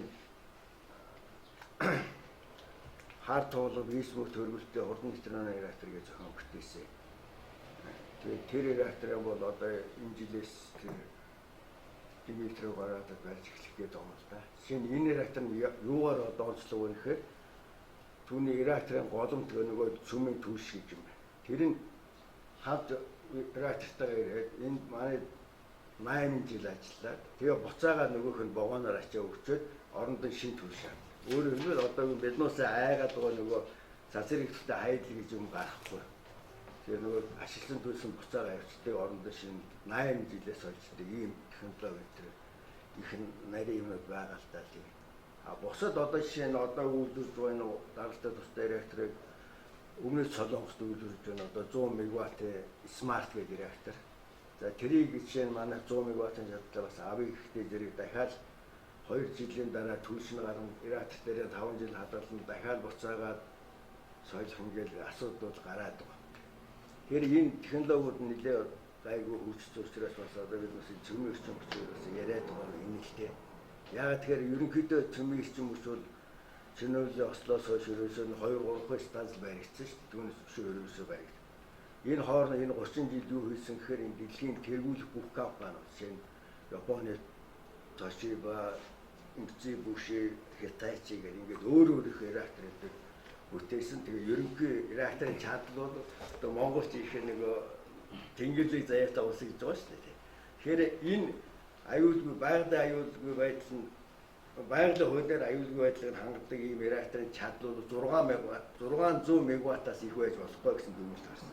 Өөрөөр хэлбэл 600 мегаваттаас доош реакторуудыг зохион бүтээгээд байгаа юм 30 жил. Тэгэд энэ нь бол яг манай Монголын эрчим хүчний салбарт яг таарч байгаа чадал. Тэгэхээр Монгол тэрдээ заяатай учраас дэлхийн тэргүүлэх компаниуд Монгол зориулсан реакторууд зохион бүтээгээд ашиглалтанд оруулах гэдэг байна. Энэ ерөнхийдөө бай. Ерөөсөө манай Монгол энергийн багтаамж ихтэй тийм үйлдвэрлэлийг хөгжүүлэх хэрэгтэй. Тэгжээж цахилгааныхаа хэрэглээг одоо асар их болгох ийм нэг шаардлага байгаамаа гэж. Гадшаа гаргахаас гадна өөрөө маш энергиемкий производство. Тэр энергиемкий производство гэдэг чинь нүүрс полиэтилен одоо энэ цикл дээр асар их юутай химийн үйлдвэр. Одоо энэ том энэ Орос мэтийн одоо энэ том өрнүүд чинь ерөөсөө ачаал тэнцвэрдэг тэр оргил ачаал тэнцвэрдэг юм чи химийн үйлдвэр л байдаг шүү дээ. Пик дээр хэмээн үйлдвэр одоо багсчдаг. Тэгэл яаж идэг ийм горимтой. Тэгэхээр зэрэг энэ нөхрийн одоо энэ бүрэн хэмжин хэлэх гэж байгаа юмд бол ерөөсөө Монгол нүүрс химээл одоо ерөнхий нэрээр дотор нь задлуулах гэж одоо нөгөө полимерийг 9 шидийн юм уншаад байна. Тэгэхээр хамгийн бүдүүн таваар нүүрсийг хэр юу болгож хувиргах. Тэгэхээр энэ өөрөө маш их энергиемкий производство. Нэгдүгээр. Хоёрдугаар эргэн тойрон цахилгааны асар том одоо дефицит хэрэглээл бол одоо их өргөнд явуулсантай их өргөн. Тийм учраас бид нэр барьсан шиг одоо бариад нэлийн томоохон юмыг эхлээд одоо нөгөө бариад ашиглаад авдаг тэр нэг нормал дэлхийд байгаа схемээр ингээд явуулж яхад бидэнд айх юм одоо баг байна. Түүнээс биш нүүрсийг шатаагаар юу болгоод тэгээд ягээд байгаа юм биш. Нүүрс чинь эрчим хүчний түүхийд биш химийн түүхийд. Би одоо энэ манай Монголд ийм эрчим хүчний ийм том бодлогонууд байдаг л байна. Харин би бол стратегийн бодлого байдаг ярьж байгаа. Хизээ тийм бодлого баталсан юм бол хэр зэрэг манайд байхгүй. Өөрчлөлт төвөлийн үнэхээр ачаал болсон. Сүүлийн 90 оноос хойш бол тийм бодлого гэж юм алга болчихсон. Энэ учраас бид нар энэ эрчим хүчний хүний юмыг хараад тэгээд хүн юу хийж бид яах ёстой. Хичээрээсөө улс ч гэсэн гэр ч гэсэн нэг гэр ч гэсэн эрчим хүч нь хамгийн чухал юм л да тий. Улс эрчим хүчөө бол хөлдөж өгөх нь үйлдвэрлэн ажиллахгүй харанхуй болно. Гэр эрчим хүчөө бол яг гэр амьдрал байхгүй болно гэл. Тэгээ тийм учраас л Оросууд ингэж анхаарч байна л да. Амьдралын их үндэс учраас Оросын хувьд л энэ чинь бол аргагүй юм. Бүх экспортын орлого нь эндээс хамаардаг. Ерөөсөө Орос бол энэ түүх эдээс юм юм хамаардаг. Хараад бол Оросууд бол нэг агуу орон учраас л тэр үйлдвэрийг яг тэр эрчим хүчнийхэн бодлоготой уялдсан юм байт юм лээ. Жишээлбэл би энэ Красноярскийн Ангарскийн усан цахилгаан Красноярт очиод ингээл усан цахилгаан зэснад над үзүүлэл ингээд байсан. Тэр том Енисен усан цахилгааныг байгуулахын тулд бол дэрэгдэн хөнгөн цагааны том үйлдвэр авсан. Алюминий том хэрэглээ. Ерөөсөө тэр 80-90% нь бол хөнгөн цагааны үйлдвэр хийдэг байхгүй юу? Тэгвэл бол эрчим хүч шиг дандаа тэгж байгуулсан байгаа байхгүй юу? Аймаг том бодлоготой. Ямар эрчим хүчээс нэг үйлдвэрлэж чаар ямар сав мовонд хадгалтай байна шүү. Тэгээд нэг бол хэрэглэн нэг бол алдагдана, нэг бол одоо гадаад гаргадаг юм уу. Тэгэхээр манай хөл бол одоо ингээд хэрвээ энэ дээр ирээдүйд том үйлдвэрийн юу хөгжүүлээгүүл зайлшгүй эрчим хүчний энэ том бодлоготой байж тэгээд тэр юм нь хоорондоо уялддаг л баймаар юм шиг байна. Жишээлбэл миний энэ яриад байгаа нүүрсийг одоо гүнзгий боловсрол одоо энэ коксчуулахад бол эрчим хүч их шаардна. Одоо тохиолдгоо нүүрсийг коксчуулах чинь 950-аас 1000 градусд 24 цаг барьж штэ. тасралтгүй байна гэсэн. Хэдэн 10 жилээр байна гэсэн үг шүү дээ. 80 дугаас дээш гараад зэрэг. За дараагийн үе шат нь бол карбидийн үйлдвэр. 2500-аас 3500 градусын тасралтгүй барих хэрэгтэй. Захиргааны номын зуухаар кокс шохоо хоёрыг хайлуулдаг байхгүй юу? Зүгээр төлөө тийм юм гаргаж болохгүй. Захиргааны ном үүсгэж ийж хайлуулдаг байхгүй. 2500-аас 3000 карбид хязыг тэгж. тэрнийг яах вэ? Тэгээд карбид хязаа үйлдвэр дараа нь ацтлаа. Багнуудын тий гаргаж Тэр учраас л энэ нефт юм бол маш чухал юм байна. 2500-аас 3000 градусыг улааншдаг. Нүүрсхийн тийм ээ. Тэгээ ийм юмд доктор барьж ээж кокс шохоо хоёрыг хайлуулж карбид гаргана гэдэг хамгийн хэцүү байхгүй. Хамгийн энерги ёмкий юм бол энд байна. Тэгээд хэрвээ кальцийн карбид гаргаад аваад нэг хөгсаар чулуу шиг гараад авчих. Тэрэн дээр нь дараа нь бол ус нэмэл ацтлаа өөрөө гараад байна. Бидний гагнаар гараад байна. Тийм. Энерги ёмкийн тэнд шатандаа энерги их хүч учраас дараагийнх нь бол энерги хэрэглэхгүй явах шиг тийм. Тэгэхээр хэрвээ энэ одоо нүүрсийг гүнзгий боловсруул үйлдвэрийг явуулаад зайлшгүй эрчим хүчний бодлого бол хэрэгтэй. Одоо чинь биднээс нэг 1000 мегаватт тавьдлаа гэдэг тийм хэрэглээ. Нэмж жаахан гарахтаа гүнтэй. Энэ үйлдвэрлэлийг явуулдаг үйл үнэхээр одоо хэдэн мянга болно. Тийм. Хичнээн их өсөх ёстой. Тэгэхэд бол яах вэ? Бод цүмийн нэг ядаж нэг ганц цүмийн станц байлгүй явах гэсэн тийм ээ. Моож гэсэн нэг улс орн байна нэг ганц станц ажиллуулад улсаа зөнөөчихгүй явуулаад байгаа л. За усан цахилгаан станц том усан цахилгаан станц гэж яриад байгаа. Одоо тэр нь жоохон хэр зэрэг ашигтай байдгийг би мэдэхгүй. Тэгээд одоо энэ чиний энэ бодлогод сая Орсын нэгэн дотор энэ нүүрсийг юу яах? Одоо энэ хүрэн нүүрсийг хэр зэрэг ашиглах эрчим хүч технологийн ширнэлээр энэ трансатлантикийн нүүрсийг энэ Красноярскад нэлээд яадаг байсан. Тэр талаар юм байна уу? Энэ ингэсэн байсан. Энэ ч нөгөө 15 оны 10 дугаар сард өгсөн хөлбөр дээр нийсэн. Сайн танилцуулах бай. 14 оны 3 дугаар сард хийсэн байна. Тэр дээр нь болохоор нүүрс Канска Ачинскийн сав газар өөр бас үглээ 2 газрын нүүрсийг шингэрүүлэх нүүрснээс химийн бүтээгдэхүүн үйлдвэрлэх юм судалгаа үйлдвэрлэлийн суурийг тавина гэж байсан. Энэ дээр болохоор байхгүй тийм. Сүүл дүүрчсэн дээ. Хийн. Тэр бол одоо Орос Тэгтээ Орос бол нөгөө химийн түүхийг бусад юмнууд байгаа учраас өөрөө химийн үйлдвэрлэж нүүрс рүү их орохгүй. Тэгээд агшаа байгаад тийм. Манайх шиг нүүрсэн дээрээ тулчид хийвэхгүй байгаа нэгсэн. Тэгээд бол нүүрс. тийм. Сонирхолтой юу бэлдсэн та бүхэнд баярлалаа. Энэ том ахтемч нараас асуултаас их чухал юм сонсож байна.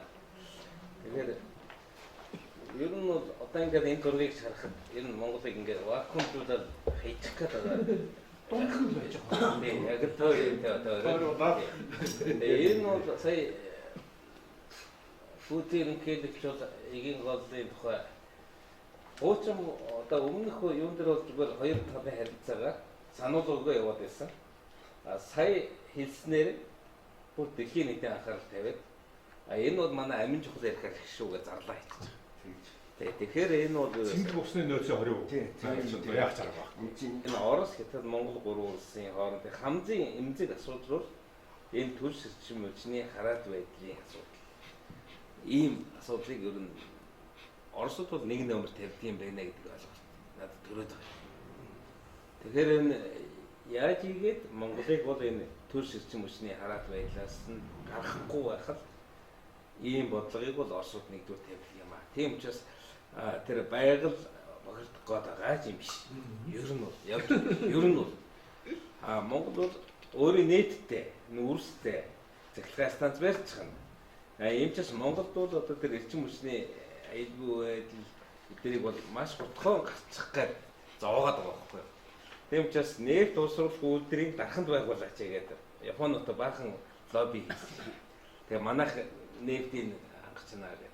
Ингээд ийм ч бас тэгээд магадгүй одоо би золоогоос асуух гэдэг юм л да.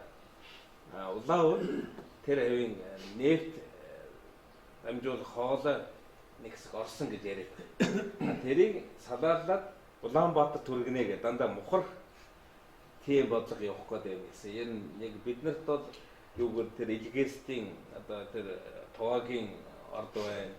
Одоо энэ ордууд биднийг ашиглаад ингээд болж игэл Оросууд бол яг хөөхөд дандаа салаалаад хятад руу гарахгүй. Төмөр зам маань ч гэсэн тийм байсан байхгүй юу? Өргөө өргөөл хайчих. Тэгээд өөрөөр дунд нь холбоод чөлөөтэй явуулчихаараа болохоо байчин гэж боддог. Тийм учраас энэ хоёр гүрний бодлого бол ерөөсө болж өгөхөд Монголыг хойд өргөөр нь хойшоогоо, урд өргөөр нь урагшаага салгаад ингээ явж явах сонирхолтой юм байна шүү. Тийм учраас манай гурван улсын одоо коридор болгоё гэдэг нь манай бас хэцүү бодлого байгаа маа. Нефт хувьд ингээ явуулчих эрчим хүчний салаар ийм учраас Орос төр Хятад төр яг локальны хараат байдлаар нь хязгаарлахыг их сонирхдаг. Тийм учраас бид нар бол энэ Монголын нутгаар дайруулсан зам тээвэр эрчим хүчний ялангуяа бүс нутгийн хэмжээний супер грейд гэдэг юм гарч ирээд байгаа шүү дээ. Зэрэг эрчим хүчний. Тэрийг одоо ерөөс эрчим хүчний юм болгоод ингээд ирээдүйд явуулах ийм том бодлого бол энэ явуулж үүтгэл. Гэтэл одоо өөрийн чинь тавьж байгаа энэ зургаар бол яг Монгол бол ингээд арал шиг л үлдчих гээд л байгаад байгаа байхгүй юу. Тэгэхээр нөгөө талаасаа бол манай аюулгүй байдлын судлаач нар эрчим хүчнийхэн бас нэг сони юм тавьж ирлээ. Юуг бол манайхаар энэ нефт хоолой, эрчим хүч энэ юмуд явуулах хэрэггүй маа. Яг тэгвэл одоо нэг нефтийн юм шиг давтах хойзээ давтах гэдэг байгаа байхгүй юу. За 90 ингээд том юу явуулчих. Тэгэхээр байгаль орчин бохирдно. Одоо ингэж байгаа шүү дээ. Байгаль нуурыг бохирдуулах тухай юм чаас эгийн голоо болчих гэж байгаа байхгүй юу. Говийг одоо ингээд цөлжүүлэхээс хамгаалах юм бол захлагаас танддаг болчих. Тэгээ яах юм гэхээр манай захлагаас дамжуулах юмнуудыг явуулаад танах зүгээр л юугаа аваа сууж. Эрчим хүчний үнэгүй аваа сууж. Тийм хэрэг. Фүүдэн сая хэллээ шүү дээ. Манайхаас бол эрчим хүчний юугаа нийлүүлэх юм а нэмэгдүүлээ, үнэ бууруулъя гэд манайхаас эхэлж байгаа хэдэн том төслүүдийг бараг зогсоох сонирхол байх шиг байна да. Тийм учраас манай энергетикүүд бол ер нь бол Оросоос том өндөр хүчлийн шугамыг татах хэрэггүй байна.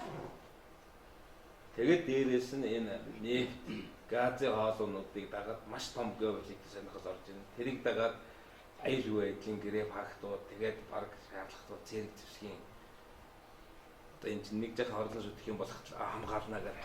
Тэгээд одоо яах вэ гэдэг асуудал байгаа байхгүй. Тэгэхээр бид нар бол дистратай системтэй явмаар санагдаад байна юм.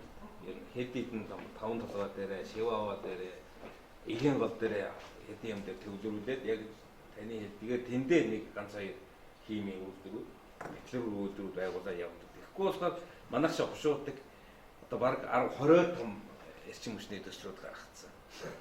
Дан шиваава гэхэл ганцаараа хэдүүлээ баг 10,000 9,000 мегаватт гэдэг байна. Тэгэхээр 10 Үүсдэг бүр бол захлаа. тиймэрхүү юм байна. Монгол хүссэн хүсээгүй хятад дургүй Монголын дундуур нефтепровод, газопровод тэр 500 км-ийн технологийн цахилгаан дамжуулах шугам мэтрийг Монголын нутгаар тавьж дургүй. Энэ бол миний үед энэ атоёр биднүүд тэгээд өөрөөр чимдгийж манай системийн Вашингтон техникийн одоо ярьж хөөрч энэний юу кодчилжсэн түүх бид нар гэрчнэлтэй мэднэ. Тэр энийг бол хятад зөвшөөрдөг. Орос тургууд биш. Мөнгөний ихэнхийн дагаад өгөө гэж Бритиш петролиум энэ санал гаргаад тэгээд яхад чинь Орос, Британи манай гурван санал нийлээл жинхэнэ нөгөө хэрэглэгч авах гэж байгаа орн бол ийм одоо сүлжээ бид нэр баримааргүй байна гэж тэгээд энэ төсөв жишээлбэл тухайн үедээ яаж ийсэн хэрэг. Тэр тийм топиктэй биш. Манайх бол тийм юмнаас одоо нефтепроводоос нааш нь шугам огтлж Монголын хэрэгцээнд шугам огтлохгүй хэрэг шугам огтлвол бид нэр тэр нефтепровод руу Монголоос нефт оруулах тийм зориулалттай одоо огтлогоо хийлгүүл хийлгэн нефт авах гэж хийхгүй. Тэрэн дээр хэрэг авах гэж хийх юм бол яг одоо 60-70 оны зүүн бая. Одоо тэр нефтийн үйлдвэрийг хаагаас тэгэл түмэний нефтээс авчиж явах нийлж байгаас нэг дэлбэрэл тэгэл конец гэж яана закри. Тэгэхээр бид нар бол энэ урокийг одоо дайраад өнгөрцсөн. Тийм учраас ер нь тупик одоо бол эднүүд ингээд энэ гурван улсын чин тэргүүнүүд дэлхийн нийтэд зарлаад хийчихсэн юм нь бол сквозной коридор. Энэ бол одоо транспортны сүлжээ тэгэл все возможно. Тэр нефт газ гэж хэлээгүй тэрний манай ерөнхий хэлж шуургуулж байгаа. Тийм байна. Тийм. Тэр бол горьдлоо. Тийм. Горьдлоо. Тийм.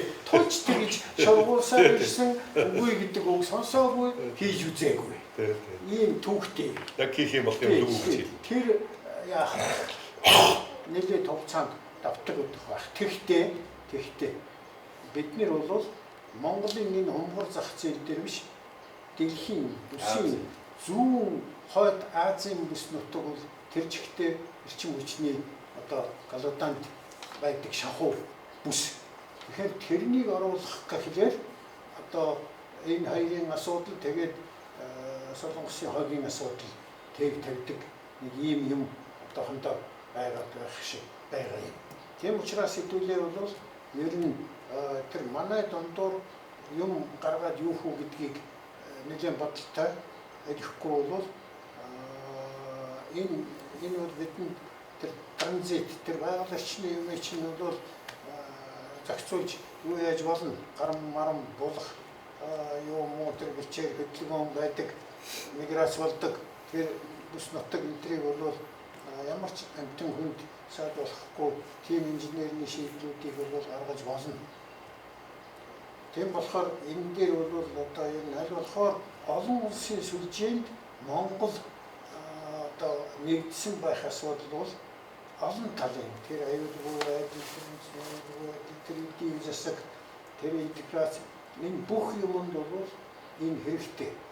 Хүн биднийг арлын байдалтай байлгаад байх тусмаа бид дээлдээрэл тэр энэ арлаа сэт татал ингээд явхад тийм л бодлого, тийм л асуудлыг одоо тавиад байх зүйтэй байна. Тэр усан цахилгаан станцын тухайд гэвэл энэ Батбаяг таяр бас гэрчин. Энэ тэр зөвлөлтийн одоо эрчим хүч цахилгаан зөвлөлтийн яамныхантай ярьж хөрч байгаад шүрэнгийн гээсийн бүр техник эдийн засгийн үндэслэлийн арга одоо хийлгчихсэн тийм шатнд хүртэл явж исэн гэдэг. Тэгэхээр дэлхийн хамгаалал яг үйл Монгол ямар дэлхийг хамгаалагч авах биш. Дэлхийн байгалыг хэрэг тийм байгаа бол бид нар барихаа байцгаая. Харин та нар Монголд одоо үнэгүй цахилгаан өгөө гэдэг л асуудлыг л тавьдаг. Тэгж шийдэх ёстой. Тэр үйл социализмын үед тавьж болдгоо байсан. Тэгэх юм бол энэ хаанхын хүн бэ? Ийм чамд дуурч. Чамд дуурхаас ийм эсрэг зөвхөн эсрэг юм дээ. Үнэгүй цахилгаан хавны тэр ийм хачин хүн бэ гэж. Тэгэхээр одоо бол манай энэ юунаас буцах ганц арга бол би болно. Тэгээд Монголын эдийн засгт одоо хохирлгүй шийдлийг хүсэж байгаа юм. Тэр Монголын эдийн засгийн юунд хохирлгүй шийдэл нь Монголын асуудал, байгаль хамгаалах нь бол Оросын асуудал. Тэгээд энэ хоёулаа дэлхийн асуудал гэж бас хэлж болно. Тийм болохоор бид нэр бол байгаль хамгаалах асуудал дээр, байгаль нуураа хамгаалах юм дээр бол яа юу? Оролцъё. Энэ бол Монголын участ юм. Харин энэ нэгэнтэй л Оросын өдөр дээр байгаа энэ байгалийн одоо ЮНЕСКО-ийн юм давтсан их байхгүй. Тийм. Техникийг ийм юмд яаж байгаа бол бид нар эдийн засгтаа хоригдгүй байхын тулд компенсац тийм юм юу ингээд шийдчихье. Энэ бол нэг зөвхөн юм болох асуудал. Манай Монголын хувьд бол хөгжлийн бодлого нь яалтчгүй том хоёр хөршийн хөгжлийн бодлогыг маш нарийн судалж тэр дотроос оролцож болох орон зайгаа олж авснаар л манай хөгжлийн бодлого явах ёстой л гэдгийг итгэж байна л да. Тэрнээс биш бид нар энэ хоёрын бодлогыг сөрсөн тэр тусмаа одоо зөрчилдсөн тийм байдлаар бол Монгол хөгжихгүй л дээ. Бид нар тэрийг зөвшөөрөхгүй одоо ингээл янз бүрийн аргаар блок хийж чадна. Тэгэхээр яг энэ зурган дээр байгаа ингээд эдний том эдийн засгийн улс төрийн сонирхлыг оруулахгүйгээр бид нар ингээд арал хэлбэрээр ингээд тусгаарлагдсан изоляцд ороод явах бол нэг сонголт тийм. Гэхдээ энэ бол биднэрт маш муу хувилбар гэж үзэж байгаа тийм. Тэгэхээр эдний эдийн засаг улс төрийн сонирхлыг дагуулад тэр дотор нь Монголын эрх ашигын асуудлуудыг аль болохоор сайн тусгаж өгөөд ингээл хөгжих гарц байна гэж харж байгаа. Тийм учраас энэ сүүлийн миний одоо манай компани оролцож исэн асуудал бол энэ сүүлд энэ саяхан Ташкентад батлагдсан эдийн засгийн коридор гэдэг асуудалд бид нэр маш олон жил бас энэ асуудлаар хөөцөлдөж ажиглаж зарим боломжтой үедээ зөвлөж ажиллаж эдийн засгийн коридор гэдэг юм 2 жил хагас яригдчих ингээд одоо нэг юм програм болж батлагдаж байна л да. Тэгэхээр энэ програмыг бол анх одоо яг очир утгаа сайн мэдээд хэлж илээ. Хятад бол торгоны зам гэж яриад байгаа тийм. Манайх бол талын зам гэж яриад байгаа. Оросууд бол транспортны коридор гэдэг гэж 3 орны ийм нэлээд зөрүүтэй ийм асуудлууд яригдаад гэхдээ нодлон тэр Уфагийн бас 3 орны дарга нарын уулзалт дээр за энийг нэгтгэе гэдэг. Тэгээд ажлын хэсэг 3 орноос гаргасан. Ажлын хэсгүүд нь ажилласаар байгаад энэ сая зурагдж байгаа энэ программа экономического коридора гэж 32 төсөл орсон ийм програм баталж авч байгаа санал нийлж байна. Энийг бол батлуулахад эхлээд Хятадууд 192 төсөл санал болгосон. Энэ дээр тийм дандаа мэдээж ихэнх нь Хятадын сонирхол туссан ийм төслүүд. Энүүн дээр Орос Монгол бас тодорхой хэмжээнд саналаа нэгтгэж одоо Хятадын саналын counter proposal те одоо counter предложение бэлдэж тэгээд энэ нь яригцаар 32 төсөл боллоо л та. Тэгээд энэ 32 төсөл дотор болохоор хамгийн гол юмнууд нь гэхээр Улаанбаатар төмөр замын энэ гол манай төмөр замын нэвтрүүлэх хүчин чадлыг нэмэгдүүлнэ. Дээрээс нь тэр хойд төмөр зам буюу Эрдэнэтээс Овоот, Арцуур, цаашаа Кизил, Гурагина хүртэлгээд ийм хойдлын төмөр замын коридор гэдэг шинэ нэвт гарсан бас транзит коридор оруулсан. Мөн Приморье 1, Приморье 2 гэдэг Оросын талаас тэр Владивостокоос шууд Хятадын нутгаар нэвт манай Монголын одоо дорнод хэсгээр бас орж ирэх юм транзитны коридор иймэрхүү одоо тээврийн голцоо асуудлууд ингэж орлоо л доо. Тэгэхээр энэ бол Монгол энэ газар зүүн өргөн уудам нутгаа ашиглах маш зөв боломжийг бид нар ямар ч байсан 2 өршөлтөйг ингээд санал нэгтгэж чадлаа. Том амжилт гэж харж байгаа. Энэнийг үргэлжлүүлээд одоо яванда тэр нөгөө газ, нефтийн хоолой, эрчим хүчний шугам энэ төр тавих асуудал ингээ үргэлжлүүлэх боломж нэгдэж байна гэж үзэж байгаа. Маш хариуцлагатай энэнд хандах ёстой. Одоо манай улс төрчид бол ингээд нэг юм зарлаад одоо дараа жил бас ерөнхийлөгчийн сонгуул энэ төр ингээд өөрчлөгдөд явна. Энийг бол аж ахуй нэгжүүд төрийн өмчт байна уу, хувийн байна уу эднэр л хэрэгжүүлнэ гэхээс улс төрчид маань бол боломжийг л нээж өгсөн. Боломжийг л одоо нээж өгсөн. Энийг бид нар ажил болгохгүй бол за ингээд бид нар тохирсон 3 орн тохирсон та нар хийгээгүй гэдгээр дараа нь бол өстой Орос Хятад дахиж ийм асуудал ярихгүйгээр ингээд бүх юма тойруулаад хийх ийм үр дагавартай болох аюултай гэж харж байгаа. Тийм учраас энэ эдийн засгийн коридорыг бол бүр одооны энэ шинээр гарч ирсэн засаг их хурл бол энийг яг манай улсын одоо приоритет чиглэл эдийн засгийн төсөл гэж хандаасаа гэж хүсэж байгаа. Тэгэх юм бол одоо эрчим хүчний дараагийн юм дамжуулах юм хоолойнууд замууд нээгдэн гэж би бол ойлгоод байгаа юм л да. Тэгээд ингэж одоо яг нөгөө ярихад Монгол улс бол өнгөрсөн хугацаанд хоёр хөршийнхаа маш их ихтгэл найдварыг алдсан. Манайх нэг юм ярьчаад ажил хийдгүү гэж нөгөө ярьдсан юм билээ тий. Тэгэхээр энэ юм дээр бид нар ажил хэрэгжүүл нэг одоо ингэж үзүүлээд дараагийн одоо жишээ нь цөмийн эрчим хүчний ч гэдэг юм уу төслүүдээ дахиад тавих юм бол бид нар бол татгалцахгүй гэж ойлгож байгаа л та тийм. Тэрнээс өмнө одоо ингээ яригадаад байгаа юм аа ажил болох хэрэгтэй тийм. Тэрнээс иш ингээд бид нар ямар нэг юм санал яриад ингээд өмнө нь ярьдаг байсан асуудал бол ерөөсөө зөвхөн Монголын нэг жижиг хэрэгцээг хоёр хөрш орондоо санал болгож ярьдаг байсан. Тэдний ямар нэгэн одоо хитийн хөгжлийн асуудалд ямар ч холбоогүй юмыг тавьдаг байсан болохоор бид нар нэг оошооч хүлээж авдаггүй байсан юм шиг тийм. Одоо ингээд яг одоо энэ Евразийн энэ том орон зай бүсэд ийм эрчимтэй хөгжил явах гэж байгаа энэ Оросын стратегийн бодлогоос ч гэсэн харагдаж штэ. Энэнд нь дагуулсан асуудлуудыг бид нар тавиад тэгээд алхамаар хэрэгжүүлээд байх юм бол манайх уламл тоогдоол тэгэл одоо наандаж Казахстанаас хоцорцсон байж бид нар ч. Тэр нэрнээсээ одоо жоохон дөхөж очих боломжоо одоо эргэж олж авах л гэж хараад байна л та тийм.